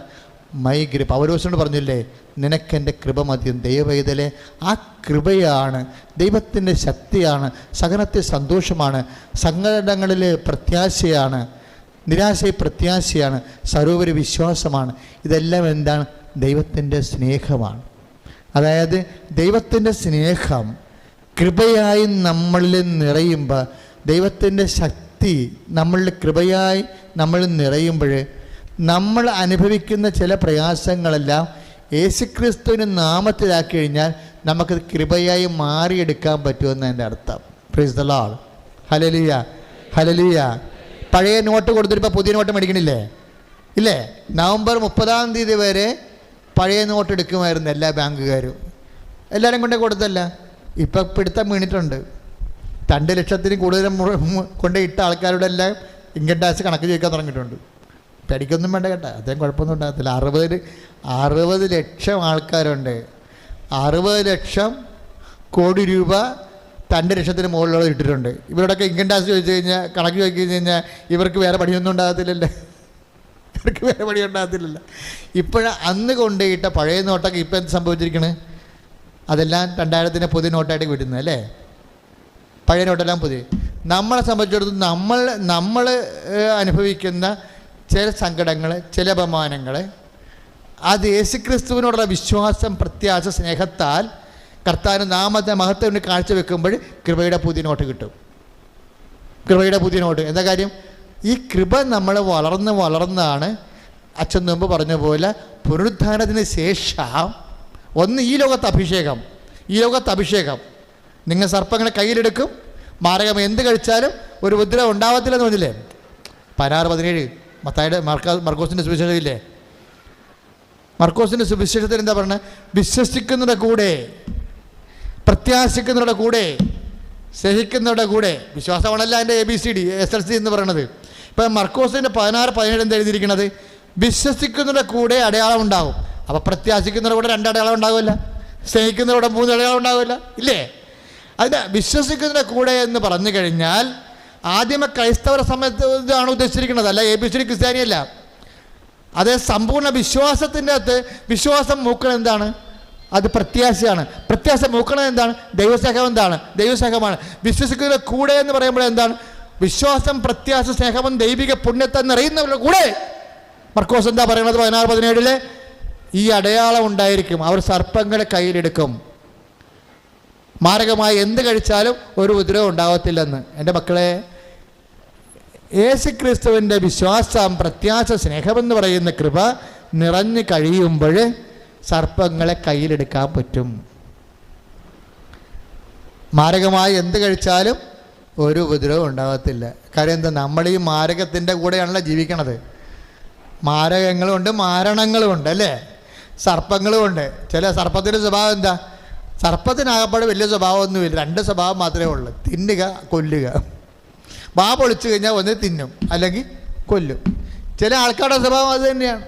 ഓഫീസിലൊക്കെ ചെന്ന് നോക്കിക്കേ, കമന്ന് വീണ കാപ്പണം, ചാണാത്ത് 4 വേഴ ഞൊട്ടിയെടുക്കും. അപ്പം തന്നെ ഒരു മനുഷ്യത്വം ഉണ്ടാകത്തില്ല. നമ്മൾ തന്നെ ഇപ്പം 4 അപ്പന്മാർക്ക് 4 മക്കൾ, 4 സ്വഭാവം. ചില ആൾക്കാർ ഏത് ചേട്ടനായാലും അനുജനായാലും എല്ലാത്തിനെയും വെട്ടി മൂടിയിട്ട് അവൻ തന്നെ ഒപ്പിച്ചെടുക്കുകയില്ല. പറ്റുമെങ്കിൽ അപ്പനെ കൊണ്ടേ കൊന്നിട്ട് മരവിപ്പിച്ച് ബോധം കെടുത്തിയിട്ട് അപ്പൻ്റെ കൈ ഇംപ്രഷൻ എടുത്ത്, കൈ തമ്പ്രഷൻ എടുത്തിട്ട് മുദ്രപത്രം മേടിച്ച് ഒപ്പിടിച്ച് വെച്ച് എന്നിട്ട് വക്കീലിനെ കൊണ്ട് മുദ്രപത്രം കയറ്റി എഴുതി വെക്കും. ചില പ്രമാണമെല്ലാം അടിച്ചു മാറ്റും. കൂട്ടത്തിൽ നിന്നോട് ചെയ്യുന്ന പരിപാടിയാണ് ഇതെല്ലാം. ആ പ്രമാണം അടിച്ചു മാറ്റും. അപ്പൻ ചത്ത് കഴിയുമ്പോൾ എല്ലാം അപ്പൻ അവൻ എഴുതി വെച്ചെന്ന് പറഞ്ഞ് അത് രജിസ്റ്റർ ചെയ്തെടുക്കുകയും ചെയ്യും. തഹസിൽദാറിന് കാശ് കൊടുത്താൽ, വില്ലേജ് ഓഫീസർ കാശ് കൊടുത്താൽ എങ്ങനെ അവൻ ഒപ്പിച്ചെടുക്കും? സർപ്പങ്ങൾ ഈ മാരകമായ എന്തെല്ലാം കാര്യങ്ങൾ ചെയ്യുന്നു ഈ കുടുംബങ്ങളിൽ. ഈ കുടുംബജീവിതത്തിലുള്ളതാണ് കാര്യമാണ് ഈ പറയണത്. ഇങ്ങനെ എന്തെല്ലാം ഇങ്ങനെ പല ആൾക്കാരുടെ കൂടെ ജീവിക്കുകയല്ലേ. ജീവിച്ചാലും എന്താണ്? വിശ്വാസം, പ്രത്യാശ, സ്നേഹം. പ്രത്യാശിക്കുന്ന കൂടെ, വിശ്വസിക്കുന്ന കൂടെ, സ്നേഹിക്കുന്ന കൂടെ അടയാളം ഉണ്ടായിരിക്കും. അവർ സർപ്പങ്ങളെ കയ്യിലെടുക്കുമെന്ന്. മക്കളെ, കൃപ കിട്ടിക്കഴിഞ്ഞാൽ നിങ്ങൾക്ക് എല്ലാവരും കയ്യിലെടുക്കാൻ പറ്റുമെന്ന്. Praise the Lord, hallelujah. അതാണ് നമുക്കിപ്പോൾ കിട്ടാൻ പോണത്. എന്താ? ദൈവത്തിൻ്റെ ശക്തിയാണ്. ഇത് സർപ്പങ്ങളുടെയും തേളുകളുടെയും ശത്രുവിൻ്റെ സകല ശക്തികളുടെ മേൽ 2 തരം ശക്തിയാണുള്ളത്. ഒന്ന് ശത്രുവിൻ്റെ ശക്തി, ഒന്ന് ദൈവത്തിൻ്റെ ശക്തി. ദൈവത്തിൻ്റെ ശക്തിയുടെ പേരെന്താണ്? കൃപ, അല്ലേ? ശത്രുവിൻ്റെ ശക്തിയുടെ പേരെന്താണ്? തിന്മ. ഇപ്പോൾ ലൂക്കാ 10:19 എന്താ പറയണത്? ഇതാ സർപ്പങ്ങളുടെയും തേളുകളുടെയും ശത്രുവിൻ്റെ സകല. ദൈവത്തിൻ്റെ ശക്തിയുണ്ട്, പിശാചിൻ്റെ ശക്തിയുണ്ട്. പിശാചിൻ്റെ ശക്തി എന്ന് പറയണത് ലൂക്കാ 10:19 എന്താണ്? സർപ്പങ്ങൾ, തേളുകൾ, ശത്രുവിൻ്റെ സകല ശക്തികൾ. ഏഷണി, പരദൂഷണം, പക, വിദ്വേഷം, ചതി, അഹങ്കാരം, മുൻകോപം, കലഹം, മദ്യപാനം, മദ്രോത്സവം. ഇതെല്ലാം എന്താണ്? ശത്രുവിൻ്റെ ശക്തിയാണ്. അതാണ് ലൂക്കാ 10:19. ഇതാ ശത്രുവിൻ്റെ, ഇതാ സർപ്പങ്ങളുടെയും തേളുകളുടെയും ശത്രുവിൻ്റെ സകല ശക്തികളുടെ മേൽ ചവിട്ടി നടക്കാൻ ഞാൻ നിനക്ക് വേറെ ശക്തി തരുന്നു, ഞാൻ നിനക്ക് അധികാരം നൽകുന്നു. കൃപയ്ക്ക് അവിടെ പേര് അധികാരം എന്താണെങ്കിൽ എൻ്റെ ദൈവവേദന നിനക്ക് നിൻ്റെ ജീവിതത്തിൽ, കുടുംബജീവിതത്തിൻ്റെ, ഓഫീസിൽ, ഈ ജീവിതത്തിലെല്ലാം ശത്രുവിൻ്റെ പൈശാചിക ശക്തികളുടെ മേൽ ചവിട്ടി നടക്കാനുള്ള അധികാരമാണ് ദൈവത്തിൻ്റെ ശക്തിയായ കൃപ. അതാണ് നിങ്ങൾക്ക് ലഭിക്കാൻ പോണത്.